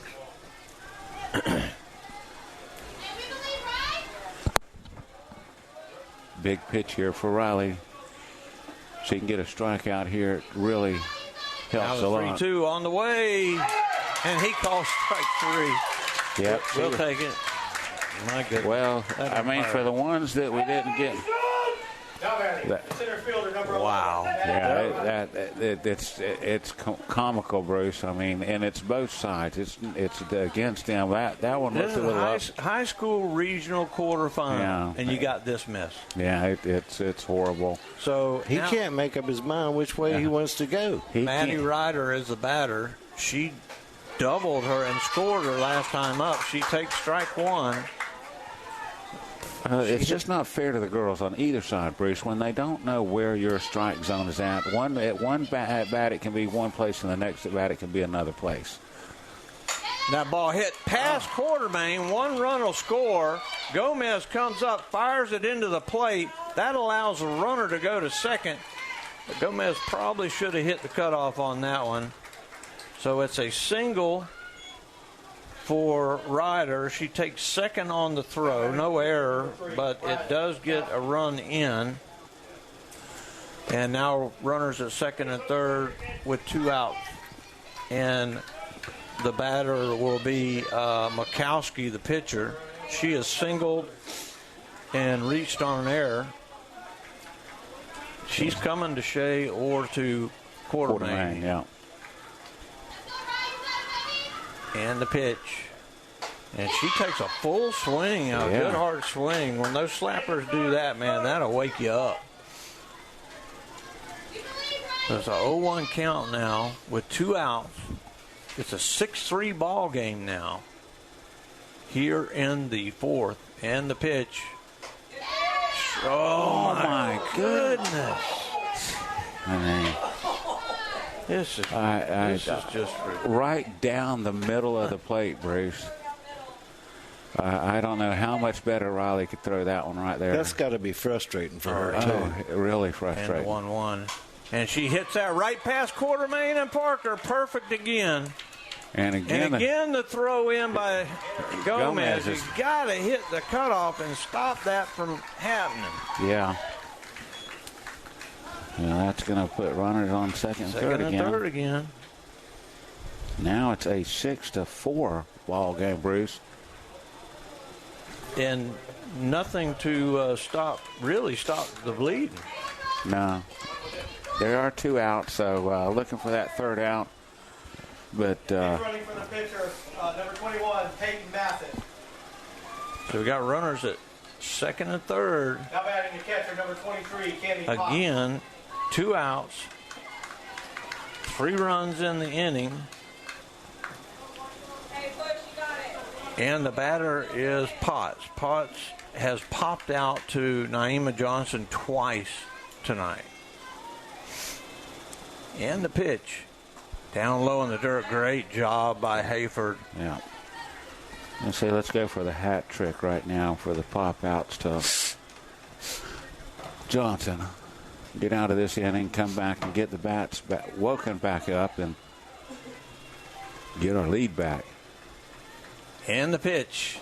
Low and inside. 2-0.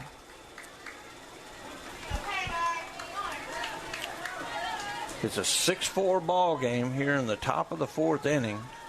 The Jackets lead. Runners at second and third, and the pitch, changeup, and that doesn't even make it to the plate. So it's a 3-0 count.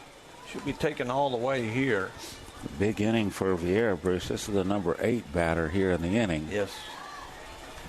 Number 3 batter in the lineup. Yeah.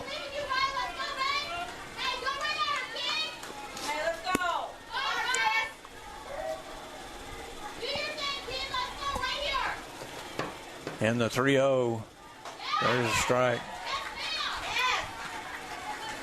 Surprised he called that one.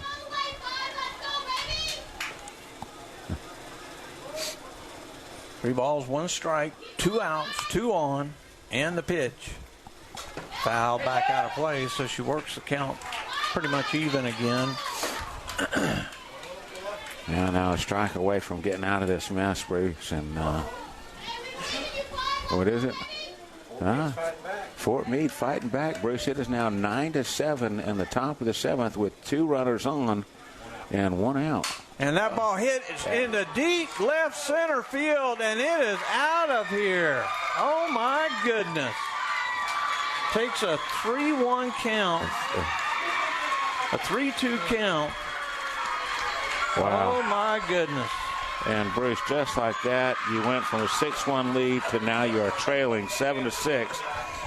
All on missed calls, clear out at the plate that would have prevented a run and would have been our third out, but this is now it's time for they have to regroup because they have just clawed their way back in and taken the lead. A 6-run inning here in the top of the fourth. Yeah, and as y'all were mentioning, Fort Meade is working their way back. Yeah. It's what now? 9-7 with 1 out and runners on second and third. So now the batter will be Tori Berry. She has struck out looking both times, and Knowlton has to reach down deep right now. And there's a strike.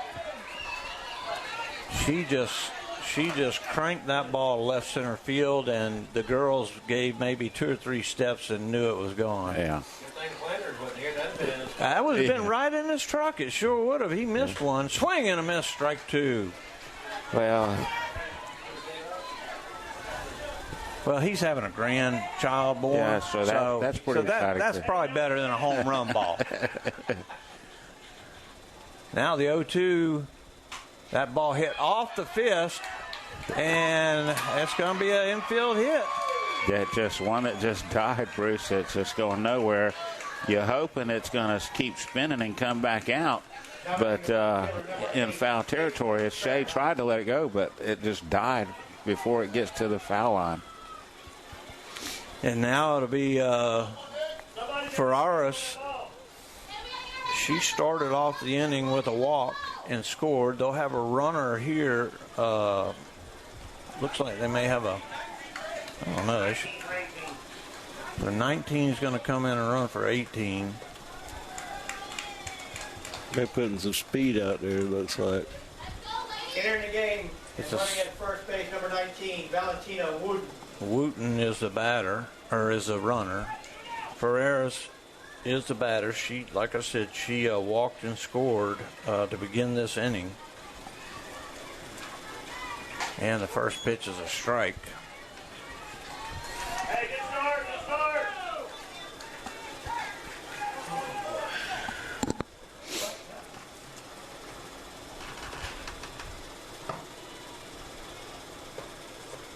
And there's, oh my goodness, another good pitch. You want us on a tee or what? This guy just cannot pick his zone, Bruce. It changes. That's ridiculous. It changes batter to batter, inning to inning. I've never seen anything like this. And the 1-1. It's the same pitch that was just thrown, the last pitch, and this one's a strike. So now it's 1 ball, 2 strikes. There's 2 outs in the inning. 6 runs in for Viera. They lead 7-6, and the pitch popped up out of play down the right side. Brooklyn gives it a look, but it's going to get out of play easily. I don't know what he doesn't want me to announce. And it's a 1-2 count. With 2 outs, looking to get out of this inning. And the pitch upstairs, 2-2. A lot of pitches thrown, man. The 10th batter of the inning. Entire lineup. This is the 10th batter of the inning. Not many times you turn the lineup over on Bartow. And the 2-2 misses low and in, 3-2. Got to have an out.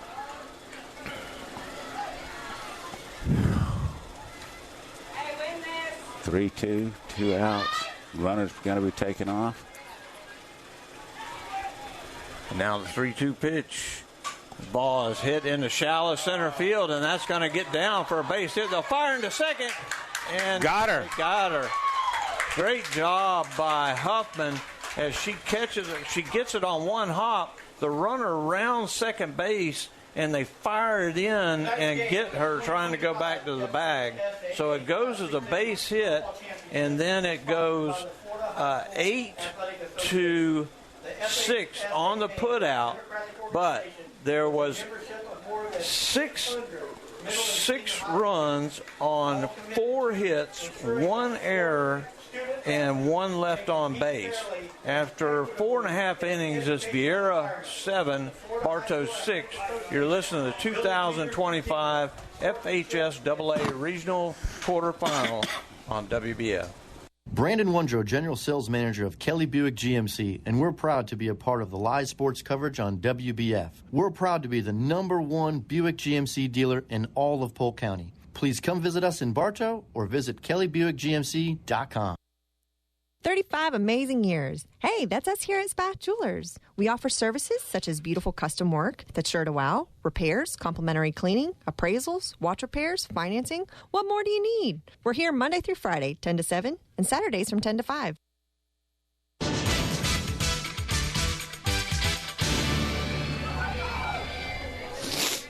Welcome back to Yellow Jacket softball. We go to the bottom of the 4th inning. The Jackets trail 7-6 after a big 6-run inning for Viera.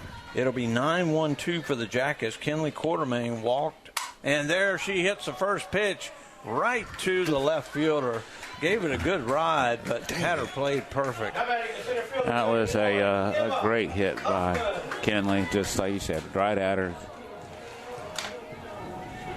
And now Emma Huffman steps in. She has walked twice and scored twice. Let's see if we can get her on and see if we can get things started again. And the pitch, strike. Emma hadn't seen a lot of them tonight. No.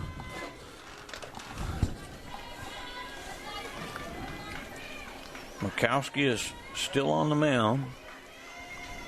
And the pitch, low and away. 1 ball, 1 strike. Jackets trying to get something rolling right here after the big inning by Viera. They want to answer. And it looks like the umpire got a little something. dust in his nose there because taking a quick break to get settled. 1 ball, 1 strike. He's had some dust in his eyes all evening. Yeah. Obviously. Outside, 2-1.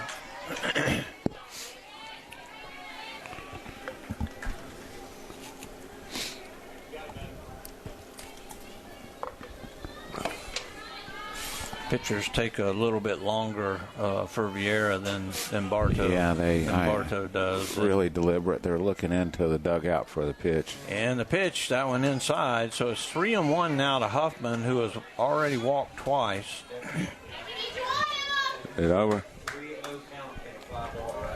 Had a 3-0 count? Yeah, had a 3-0 count. Somebody flew out to right with the bases loaded for Fort Meade, and they fall 9-7. Down low, ball 4. Huffman walks Naima Johnson for the 3rd time, and Fort Meade has just lost up in Williston.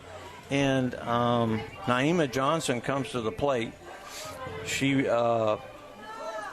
popped out to the shortstop and then was walked her last time up. And the pitch upstairs. Don't really have to worry about Huffman going right here. No, I don't now think that so. You're trailing. Yeah.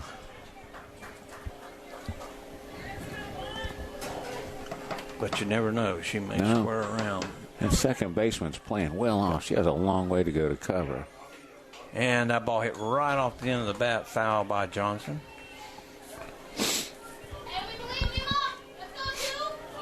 Jackets trail 7-6 here in the bottom of the 4th inning.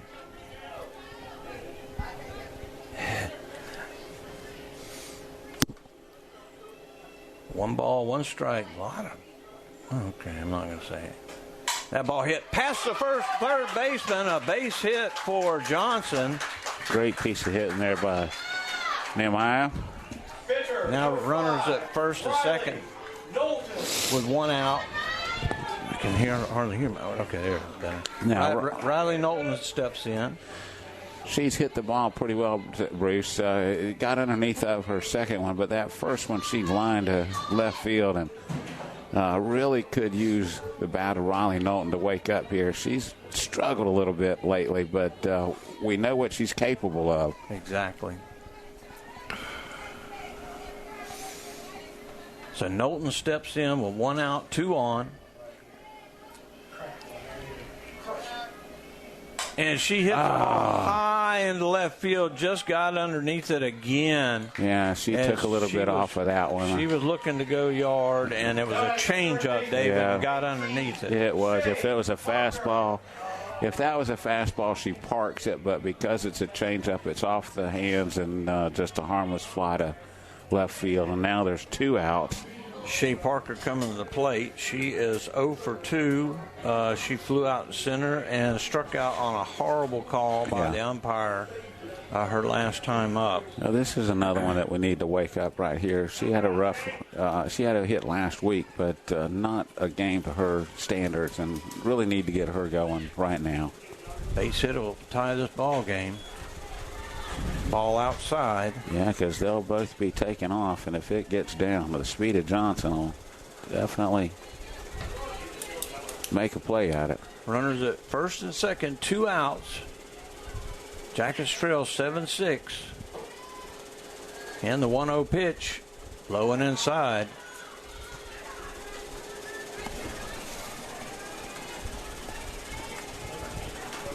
It's a pretty good Viera team, Bruce. Giving us all we want. Yeah, and we've given them, chances, some more than what we would have liked. And this umpire has not been consistent. No. And that's the trouble. That's the worst part, because you can't get dialed in on something. And the 2-0, that's a chopper over the third baseman's head. They're going to send Huffman, and she is going to score easily as Huffman comes all the way from second on the 2-hopper over the third baseman's head. And Bruce, that's what we needed, the senior to come alive. She gets the clutch 2-out hit when we need it. Now the game's tied again, and Alyssa Hillman, who had a big double that was just feet from going out earlier in the game, Bruce. A chance here to give us the lead now. Give us the lead back. Hillman struck out looking her last time up. She won't be looking to do that again. Very reliable in this number 4 hole. And that one hit her. Got her right on the foot or the shin. It didn't stop her, though. She's getting right down the first base. I know, but those things hurt, man. Yeah. So now the bases are going to be loaded for Lexi Hayford, who is singled and scored and doubled. Yeah, she ripped a liner down the third base line. So Lexi is swinging a very hot bat right now. We need her to be really hot right here. You can get a couple more runs in, as this game is tied up now. It's a big run that Shea Parker just drove in, but now we need some more from Lexi to retake the lead. Bases loaded, 2 outs, and the pitch outside, 1-0. I thought he was going to call that one, Bruce. I did too. I was looking at him, watching him, and I was like, he is not going to do that.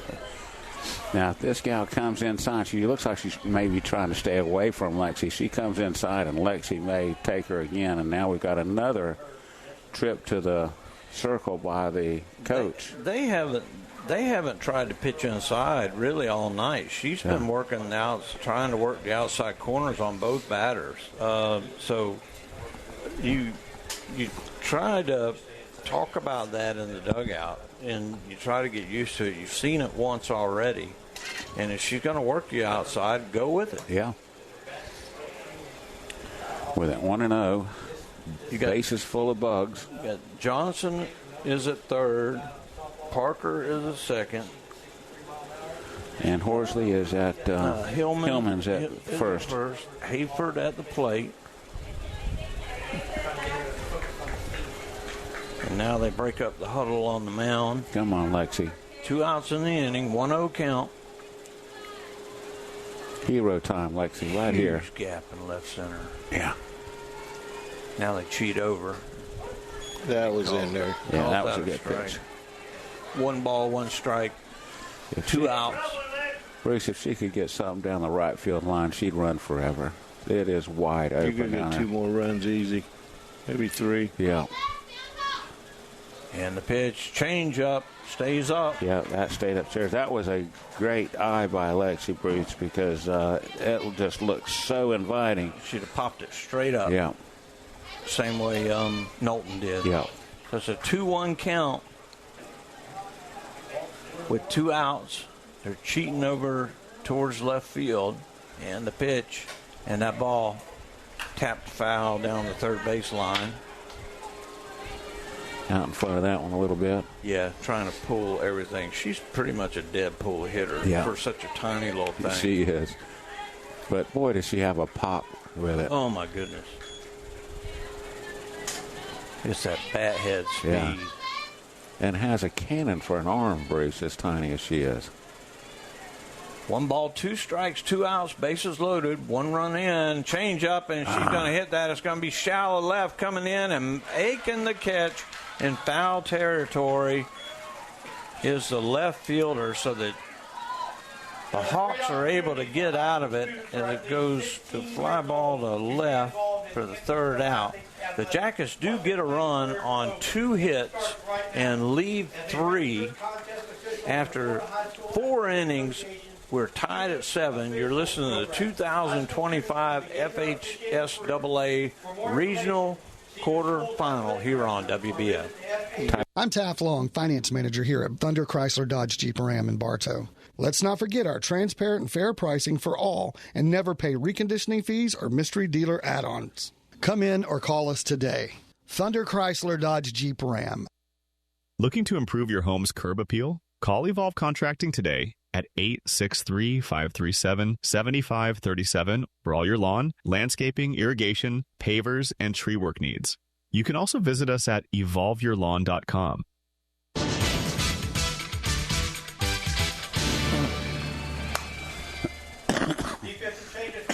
Welcome back to Yellow Jacket Softball. We go to the top of the 5th inning. It is Brooklyn Tyson is going to toe the rubber for the Jackets, the left-hander, and Riley Knowlton goes to first. So they just swap spots. Yeah, and that's at this point the girls start getting the timing, and that's kind of what was happening to Riley last inning.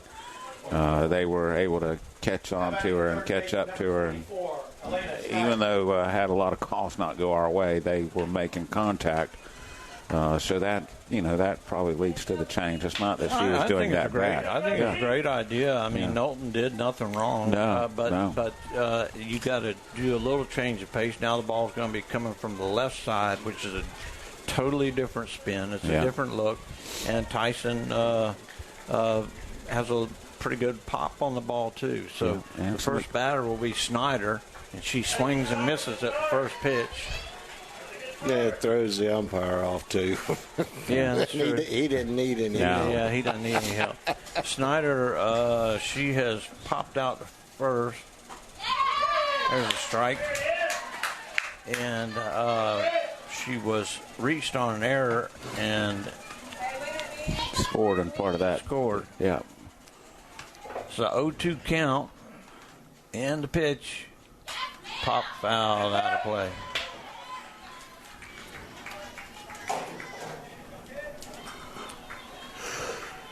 Oh, past my bedtime, Bruce. Yeah, I know. we got a 55-minute start, and that's never a good thing. Late start.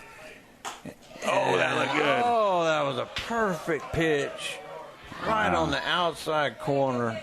Great pitch by Brooklyn Tyson. She brings some experience to the table, Bruce. Yeah. So it's 1 ball, 2 strikes. We're in the top of the 5th, and the pitch. Change up, strike 3. Beautiful. Wow. That was an absolute gem, Bruce, that she threw in there for that strikeout. And now Cozzolino steps in. She has singled, and she has been hit by a pitch and scored. She bats from the left side, so it's lefty on lefty here. Top of 6, tie ball. And Fort Meade did end up losing the game. Oh, man, that looked good. That's a heartbreaker. Yeah, they lose it 9-7. They had the bases loaded in the top of the 7th, trying to come back and extend the game, but a pop fly to right field for the final out. And a swing and a miss. And on a 3-0 pitch, from what I understand. Yeah. That's what really hurts. Yeah. It has to be one that was in her wheelhouse, and you can question all that, second guess all that, but a great season for the Lady Miners. That's a beautiful pitch. That's strike 2. Okay, yeah. 1 ball, 2 strikes. My bad. Getting ahead of myself.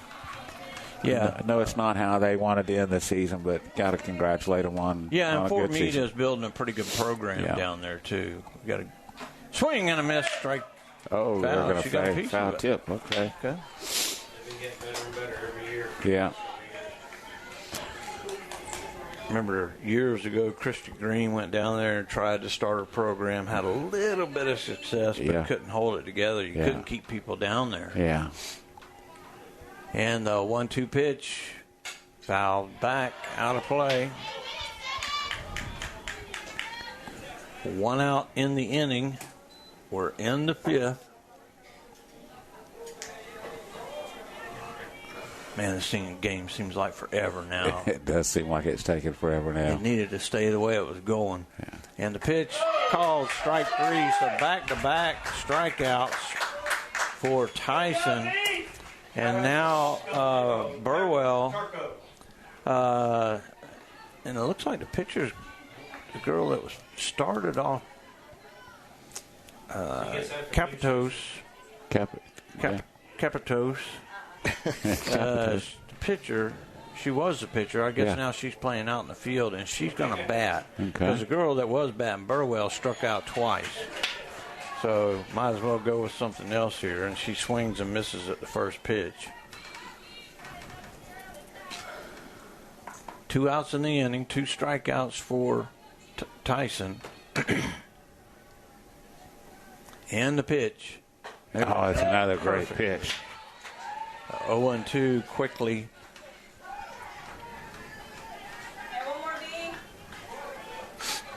Brooklyn has been on fire, Bruce, to start. Yeah, and they needed something like this. They needed a quick inning, and hopefully this will be a quick inning. Yeah, get it right here. And the pitch. Strike 3. Oh, my goodness. Everybody's heading off the field, and Mr. Everybody except the umpire. Consistency. Boy, he is consistent. Yeah. Wow. If you consider lousy consistent. Well, it's a part of consistency. Yeah. And the 1-2 pitch, swing and a miss, strike 3. So Tyson comes in and strikes out the side, and the Jackets get the big inning when they need it. That is the first 1, 2, 3 of the night for either side, Bruce. After 4.5 innings, it's tied at 7. You're listening to 2014 FHSAA Regional Quarterfinal here on Did you say WBF. 2014? The Whitten McLean Funeral Home of Bartow and the McLean Funeral Home of Fort Meade is family-owned and takes pride in offering your family personal attention and distinctive services that truly honors the life being remembered. Our family serving yours. If you're looking for good food and good family time, look no farther than Beef O'Brady's in the Bartow Center South. Your Bartow Beefs is perfect for lunch or dinner for the whole family or whole team. Your Bartow Beefs, where game time meets family time.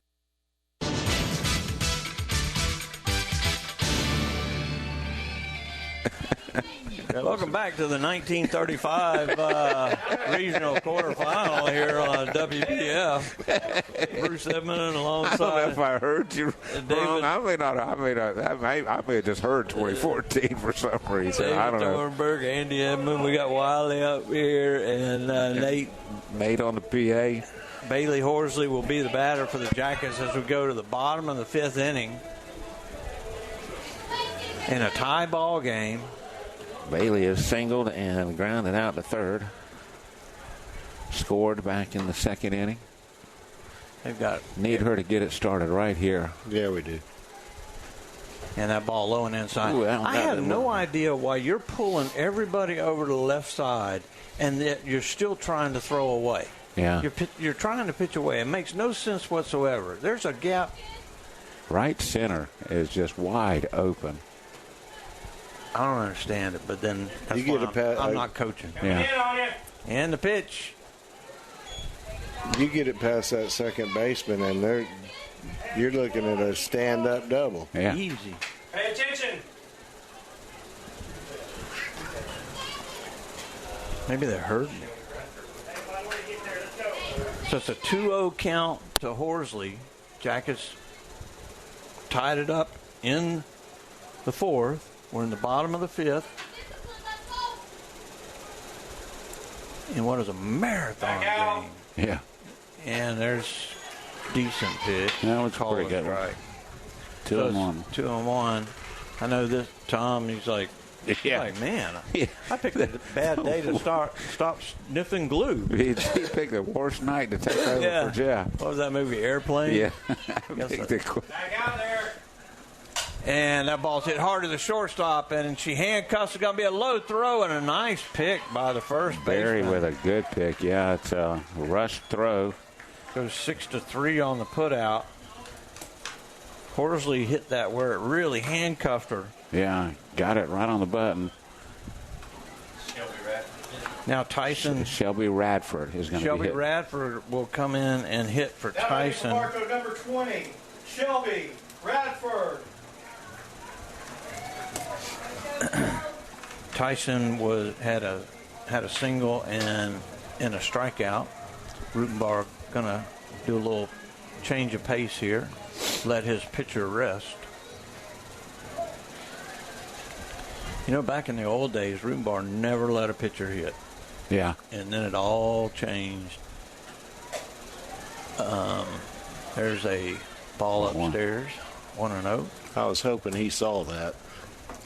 Well, you never know. You just got to wait. I know. I was sitting there and just like, come on now, make up your mind. One out in the inning. And the pitch. There's a one hopper to the third baseman and over to first. 2 up and 2 down. The shortstop, number 11, Kinley Quartermain. So Kinley Quartermain will come to the plate. She has walked and scored and flew out to left field. Hit a pretty good ball. Yeah, hit a line drive shot out there. Just hit it right at her. She is swinging the bat well. Need to get, even though there's 2 out, need a 2-out rally right here. Get her on. Turn the lineup back over. Turn it over to Emma, who has walked and scored 3 times. Ball outside, 1-0.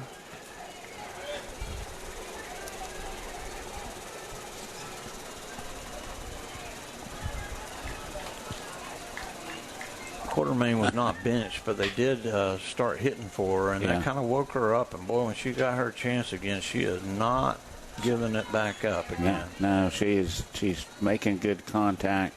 Really is. Yeah. She had a big hit the other night that even though the rally came up short, she was a part of that attempt. Yes. 2-0 count.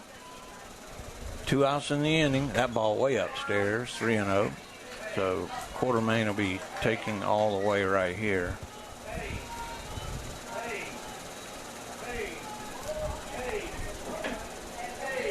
What do we got?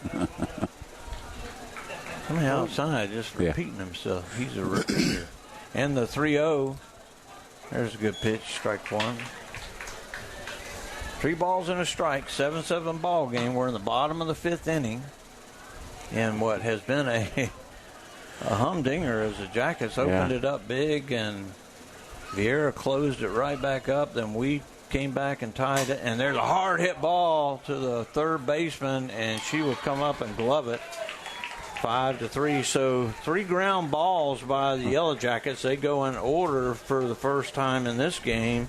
And after 5 innings, we're tied at 7. You're listening to the 2025 FHSAA Regional Quarterfinal here on WBF. This is Jonathan Jester with Citrus Air Conditioners. Do you ever worry if you're getting the best service for your money? If you live in Bartow, you no longer have to worry. We will give you a second opinion for free on any AC work you're considering. Call 534-1171 or Google Citrus Air. I'm Taft Long, Finance Manager here at Thunder Chrysler Dodge Jeep Ram in Bartow. When you walk through our doors, you will find our team of friendly and experienced automotive experts who are dedicated to helping our customers. Come in or call us today. Thunder Chrysler Dodge Jeep Ram.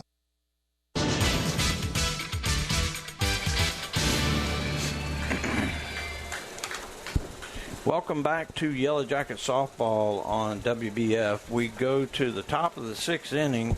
It will be 9-1-2 for the Hawks.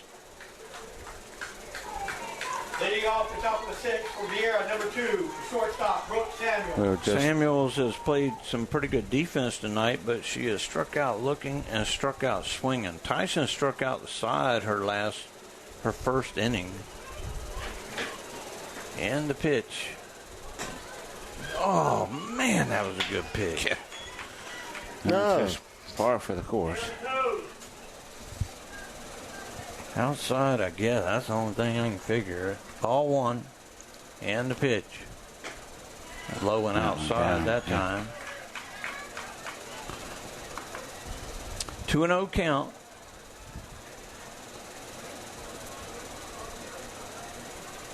And the pitch. Again, misses outside. 3-0. So she'll be taken here. Tyson just needs to groove one right here and get right back in her game. And the pitch.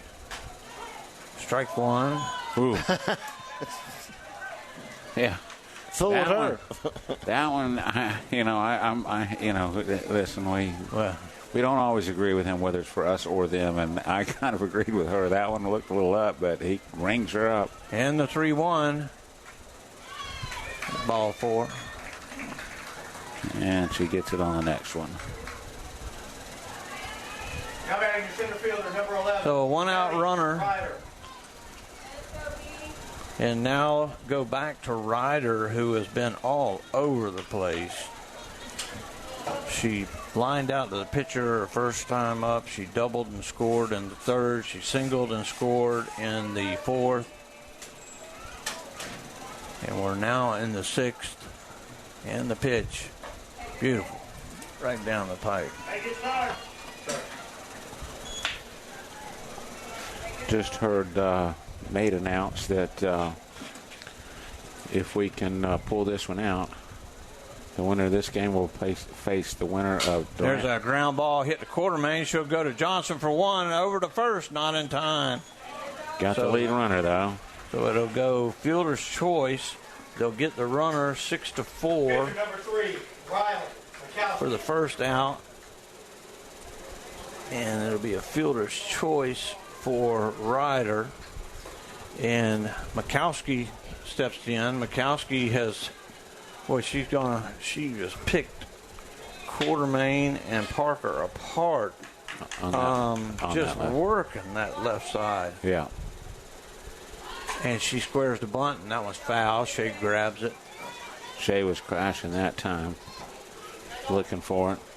I was just saying that Nate announced that the winner of this game will take on the winner of Lake Howell and Durant next Tuesday at a time and place to be announced. Yeah, we don't have any score on that. And that ball again tapped foul down the third base side. Need to blow something by her. Dangerous hitter. Extremely, because she really controls that bat well. She chokes up a little bit. Let's see if she chokes here. Nope, she's not choking. And she swings, takes a full swing, and foul tip, but held on by Hayford. So it's a strikeout. Now batting the catcher, number 23. 2 outs in the inning now. Big out. Great job by Lexi behind the plate to and hang on to that. Who hit the big, was that a grand slam that she hit? Three-run homer. Three-run It was a 3-run homer that gave them the lead. Strike one on the outside corner, but she gave it a ride because Gomez and Huffman took about 2 steps and then just started jogging because they knew it was gone. So the 0-1 pitch. Oh, perfect pitch. Yeah. He better have called that. I was going to say, man, she grieves that corner.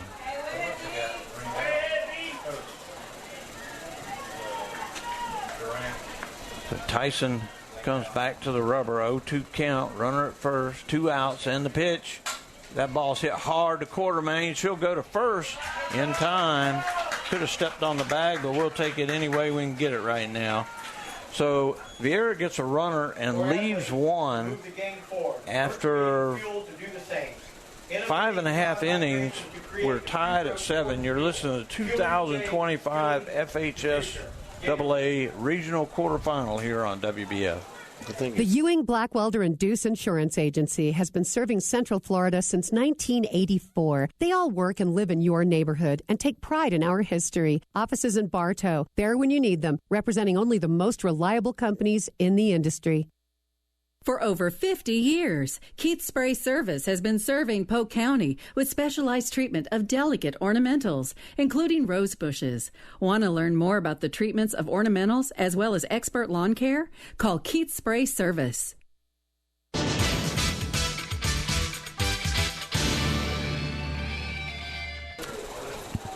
Welcome back to Yellow Jacket Softball on WBF. We go to the bottom of the 6th inning.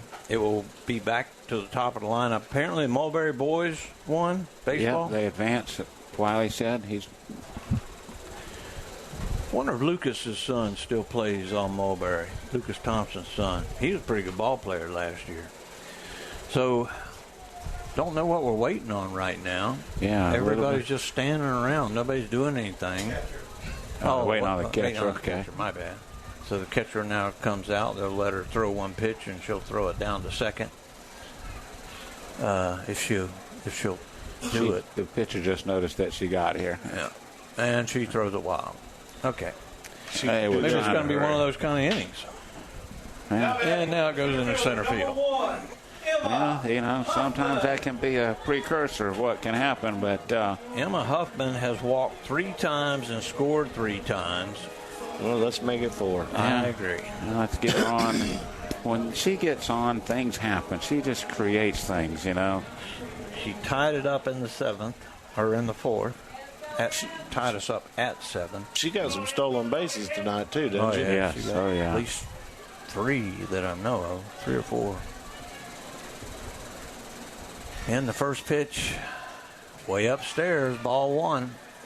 And again, she is lining up outside, and Mikowski is just mixing her catcher up badly. When she throws it hard, she puts her whole body in it. She just really slings it. She does get in the 1-0. Oh, my. Kind of up and away. Yeah.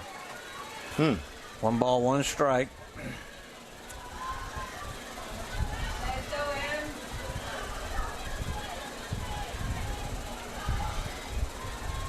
Nobody out here in the 7th, and the pitch. She squares the bunt. Oh man. Perfect. Boy, that was, God, that rolled was good. 15 feet down the line and then turned foul. Yep. Great attempt there by Emma to get on base. So now a 1-2 count to the leadoff batter, the center fielder for the Jackets. And the pitch. And that ball tapped foul out of play. Way to stay alive. Yeah, she'll really be aggressive now. She's had the chance to walk a bunch of times, and now she gets a chance to swing the bat. Count holds at 1-2 in the bottom of the 6th. And the pitch, change up upstairs. 2-2. Good eye by Huffman. That's really hard to hang off that ball, and like we've talked about, if she swings, she's going to pop it right up. Yeah, because you're out front. It's hard to time it. You can't get on top of it. No. And the 2-2 pitch, change up again, upstairs again. Tried to fool her, Bruce. That's rare that you see back-to-back changeups like that. I don't mind. I don't mind the pitch. Yeah. I mean, it's a good idea. Yeah. Just a great job by Huffman not to chase it. And the 3-2 down low, and she walks again. The ball got past the catcher, but Huffman not thinking about going anywhere. No. Now, Naima Johnson steps in. She singled, had an RBI single her last time up.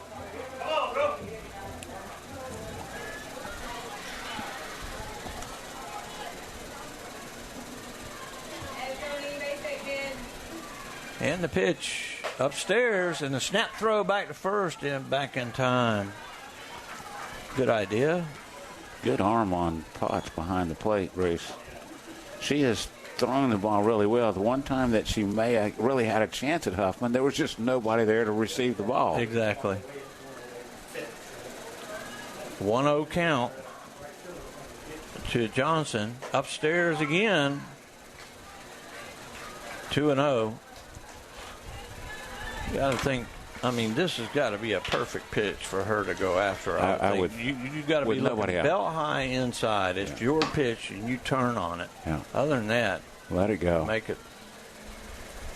And the 2-0, good pitch right down the middle. So it's now 2-1 to the Jacket second baseman. Huffman at first. And the 2-1 pitch, that's hit one hopper to the third baseman. She's going to go to first and allow Huffman to advance to second. So goes to the fielder's choice. Riley, Knowlton. 5-3 on the putout. I don't know if I'd have done that. Well, Huffman's got speed, so you don't know whether she's thinking about that. Yeah. Because it was hit pretty good, but Huffman's got great speed. And she went for the sure out. So Knowlton steps in. Knowlton has gotten under a few of these balls tonight. I'd like to see her changeup starts her off with a strike. Yeah, I'd love to. Riley just really due for one. She is. Yeah. She is due for a good hit. I agree. She's hit the ball pretty good 2 out of the 3 times. Last one she popped it up, but really hit the ball well the first 2 times. Now she needs to drive one. The 0-1 pitch, change up, and she hits it. Oh, nice stop by the third baseman, and they're going to go, and she's going to be safe. Huffman's going to be safe, but she got to call timeouts because she slid into the bag, got dirt all in her, and now Rutenbar's going to come in. He's going to have a runner for Knowlton, who is down at second. Maddie Hamilton's going to run. So that does not go as a hit. It's a fielder's choice. Well, she hit it so hard, Bruce, and Huffman was halfway down, and she went to throw her back to the base, but as soon as she threw it, Huffman turns and goes without hesitation, and she's able to dive in head first and make it safe, and Knowlton goes on around to second on the throw.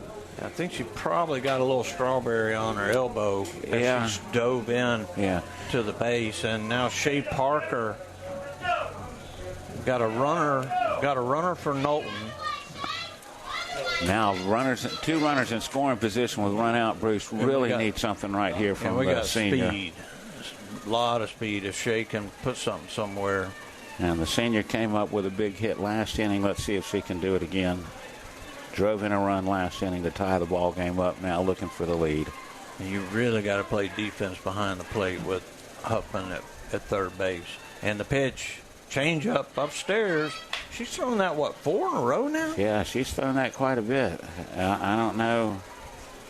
That's something you don't see a lot of. You don't see a lot of change-up. And it's not a great change-up. No. I mean, it doesn't stop you in your tracks, but it slows you up enough that you probably pop it up. Yeah. The 1-0 pitch, there's a really high heater outside. So 2-0 now to Shea. got a place to put her. There's runners at second and third. There's one out in the inning. Jackets trying to get the lead back in a 7-7 ball game. And the pitch. A good pitch on the inside part of the plate. So it's 2-1 now to Shea. She didn't like that anyway. If she had swung at that, she'd have hit it 4 miles foul down the left side the way she swings. Yeah. Now she calls time. Pitcher's taking a long time. So that's ridiculous this late in the season. I mean, you just get it. You don't have to look at your arm. No. Just get it and throw the pitch. They're looking at the arm, looking in the dugout, and then change up again, stays up.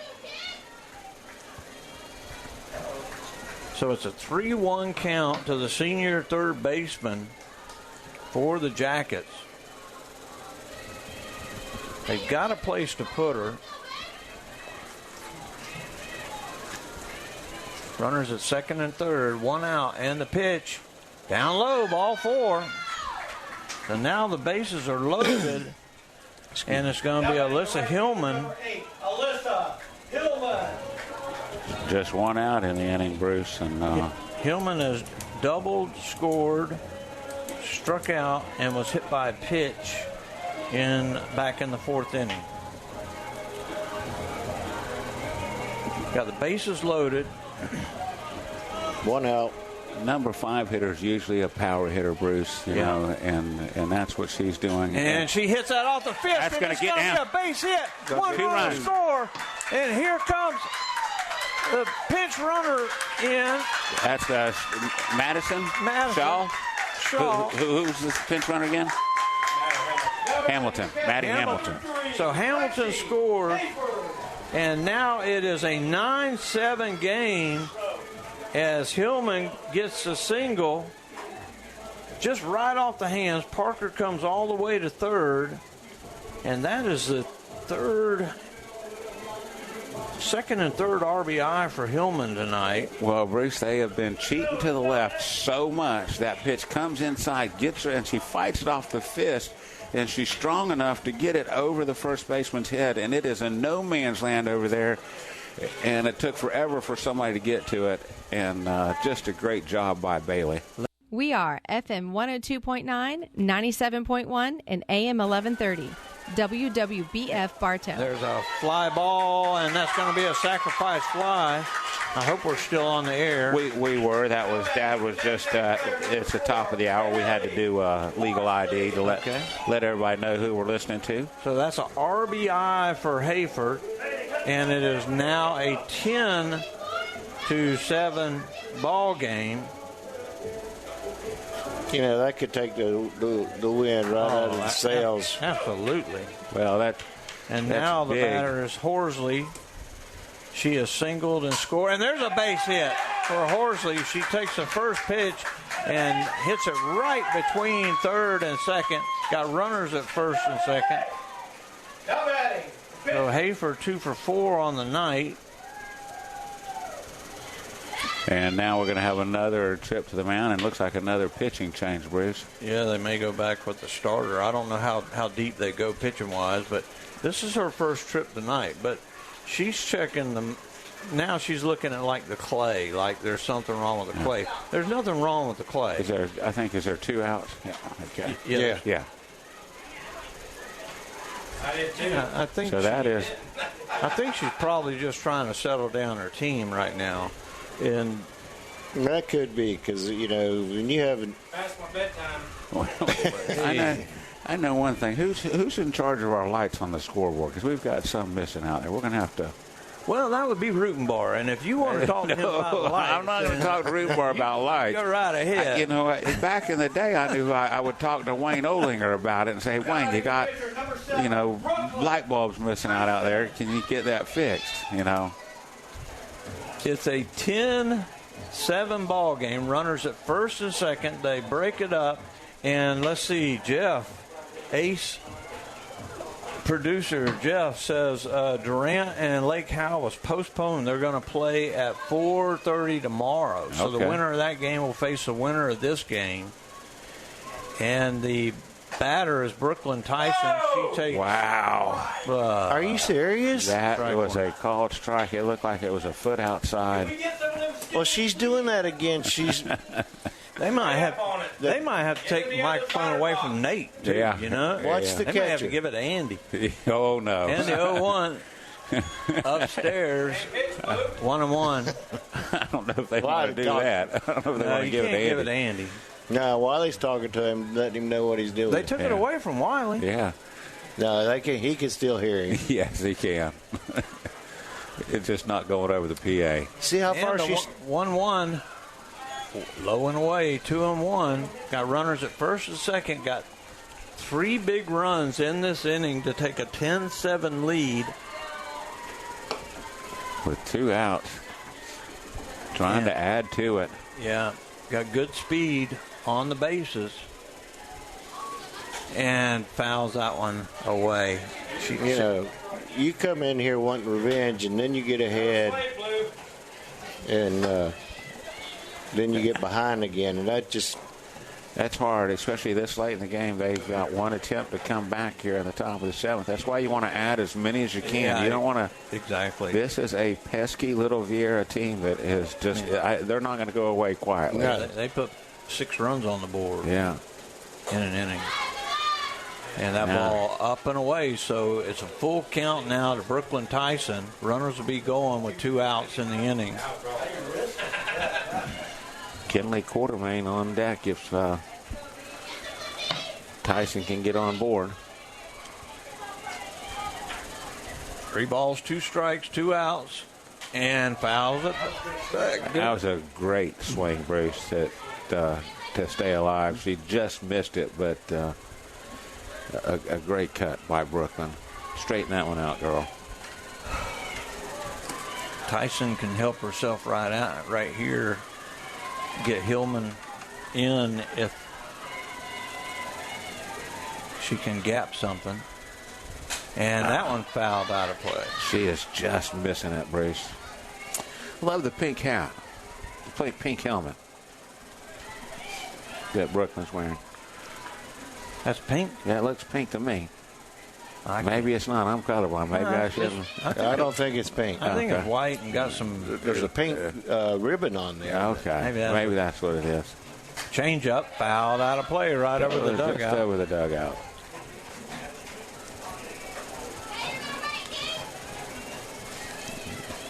And that's a good job. If Tyson can wait on that at just a half a second sooner, I mean, she's got the right field. She's got it all to herself.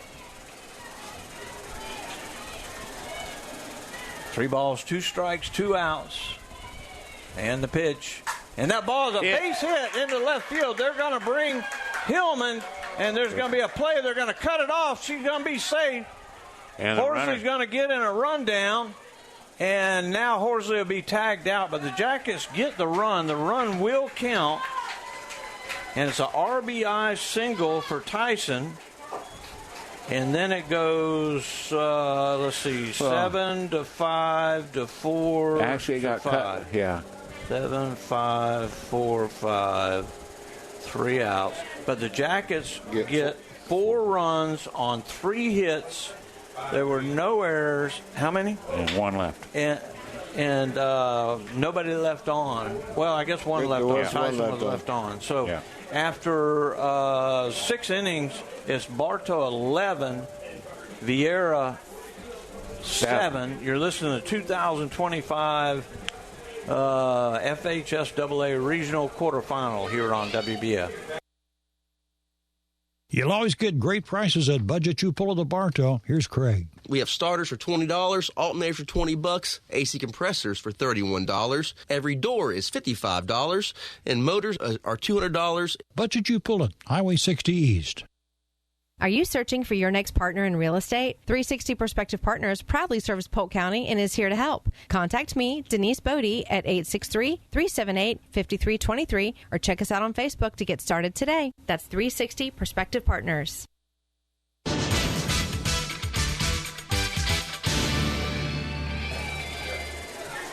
Welcome back to Yellow Jacket softball. We go to the top of the seventh inning. Jackets lead 11-7. It will be 4-5-6 in the lineup. Oh my gosh! And now ball one as the batter is Barry. Barry singled and had an RBI single her last time. No, she if just he has a singled her coin or something that he flips in his pocket to figure out what it's going to be. That ball low and away, 2-0. Tyson has she's got how many runs is that? 5? Is that 5? 7 and 5? So it's 11 to 7. That's 5 runs. 5 runs. 4 runs. My math. There we go. Horrible. There's a strike, 2-1. Somebody, y'all got to add for me, man. You can't be sticking me out there like that. Well, the lights are out. Some of the lights are out. You got Tom doing the board. You got Ace, producer, listening. And the pitch. That ball popped up in the air. Kenley Quartermain go over and make the catch on the second base side of the bag. So 1 up and 1 down. Big out, Bruce. First one's always the biggest. Especially in the what you hope is the last inning. Just creates so much of a different scenario. And now Farrar steps in. Farrar has walked and scored, has singled, and has flown out to left field. And the first pitch from Tyson, that's going to be hit, and it's going to be hit past Knowlton, so a base hit. Come on, Stace. Yeah, that one. Knowlton needed to get down on that ball a little better. Just got past her glove. Got on her pretty quick, so don't need to give them any life whatsoever. No. Elena Snyder. So now Snyder steps in. Snyder has hit a line drive to first, has reached on an error and scored and struck out looking. And Tyson was the one that got her looking her last at bat, so hopefully Brooklyn can get at her again right here. And the pitch. Popped into right center field. Going over is Huffman. And what makes a diving catch. Oh, my gosh, Bruce. That was amazing. How in the world? Went 50 feet to get that ball. Oh, my gosh. And then stretched out, Bruce, and able to catch it right off the ground. She's on the ground. Yeah, I mean, she picked it off the ground. That was pretty. She's out there sliding for it. And I think Rutenbar is coming out. He's talking to everybody. Well, I'm not sure I think what he's given Huffman maybe a little breather out there, and now he's holding up his hands, saying, "Who wants to win this game?" Number 15, Addie Maxwell.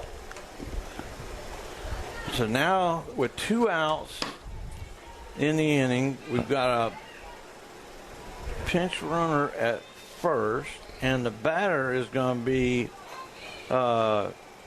Colzano. She has singled, she's been hit by a pitch and scored, and she has struck out looking.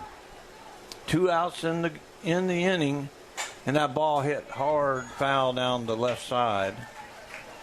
0-1. 2 outs, Jackets lead 11-7. We're in the top of the 7th inning, 1 out away.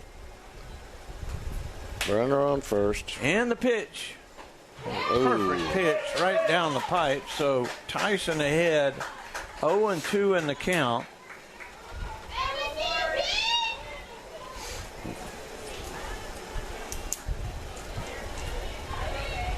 No balls, 2 strikes, 2 outs, 1 on, and the pitch.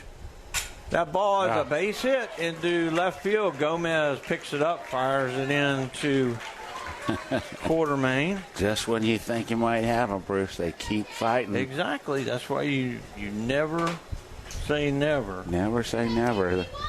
And now Burwell steps in. Or will this be Capitos? Turco. Turco? Yeah. Turko? I guess. Close enough. Turko. Well, Turco, she's batted once. Yeah. And the pitch. Oh, my goodness. Oh, man, you got to be better than that. fatty. You got to call that one. I mean, that is right on the corner. It has been all night long.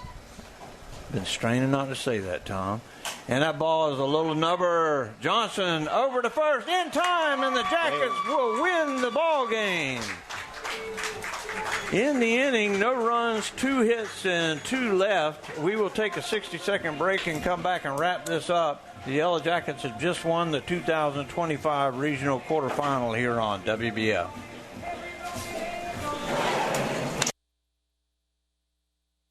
You've heard the expression, try it before you buy it, right? Well, at Keith's Spray Service, they won't ask you to sign a long-term contract because they're confident that you'll want them to keep coming back to care for your delicate ornamentals and lawn treatment. Keith's Spray Service, for over 50 years.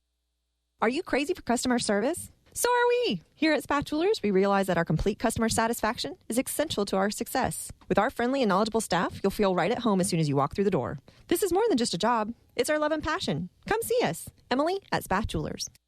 I'm Taft Long, Finance Manager here at Thunder Chrysler Dodge Jeep Ram in Bartow. Come and enjoy Freedom of Choice pricing program where you can choose employee pricing on most new vehicles and or amazing incentives throughout our inventory. Come in or call us today. Thunder Chrysler Dodge Jeep Ram. This is Jonathan Jester with Citrus Air Conditioners. Do you ever worry if you're getting the best service for your money? If you live in Bartow, you no longer have to worry. We will give you a second opinion for free on any AC work you're considering. Call 534-1171 or Google Citrus Air.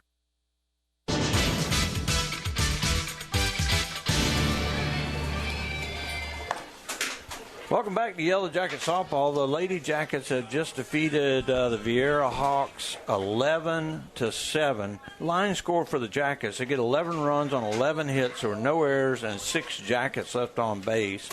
For Viera, 7 runs, 10 hits, 2 Jacket errors, and 7 Hawks left on base. Knowlton gets a win. Tyson gets the save. Cantor, she gets the law. Well, no. McCowery, she takes the loss. The winner of this game will face the winner of Durant and Lake Howard, which will be played at 4:30 tomorrow. We don't know. We do know it's going to be Tuesday. Yes. But we don't know where. And we hope it's here. Yes. We really hope it's here. Yeah. Either that or I'm going to have to drive. Bruce, I got to say, this was a different game. We started off hot. Great pitching by Riley Knowlton to start the game. Some clutch hitting there in the middle of the second inning for us. Some timely hitting from Viera gives them the lead back. And great effort, great resilience from the Lady Jackets not to fold and give up. They fight back, they tie it up, and then take the lead an inning later. And now the victory here in the 7th. We're going to go on. We really don't know what to expect from this team. It's a feisty little team. It's a feisty little team with a lot of speed and a lot of spirit. We don't have those dominating players like we had Red in the circle and last year, and other hitters that were dominant in the past where they could explode a game open on a moment's notice. But they do have pretty good teamwork. We have pretty good defense, as evidenced by that web gem by Huffman out there in center field that turned out to be very big.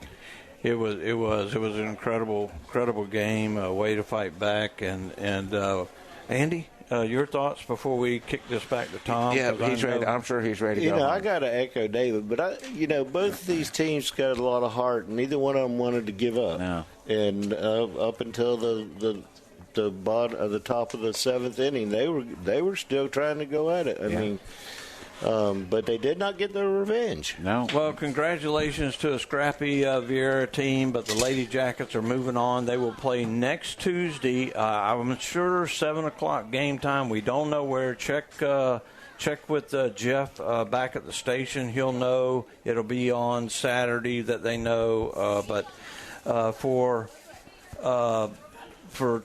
David Thornburg, for Andy Edmond, for Tom Thornburg back at the station, I'm Bruce Edmond. Good night, everybody. Good night. Bartow Yellow Jackets softball on WBF was brought to you by Kelly Buick GMC of Bartow, Evolve Professional Landscape Management, Spath Jewelers of Bartow and Valrico, by Budget You Pull It of Bartow, Ewing Black Welder and Deuce Insurance, Keith's Spray Service. Today's Yellow Jacket softball game is also sponsored by Citrus Air Conditioners of Bartow, Whidden McLean Funeral Home of Bartow and Fort Meade, Beef O'Brady Sports Pub in the Bartow Center South, by 360 Prospective Partners, S.R. Wright & Company in Winter Haven, and by Thunder Chrysler Dodge Jeep Ram of Bartow. Bartow Yellow Jacket softball is a special presentation of WBF Sports.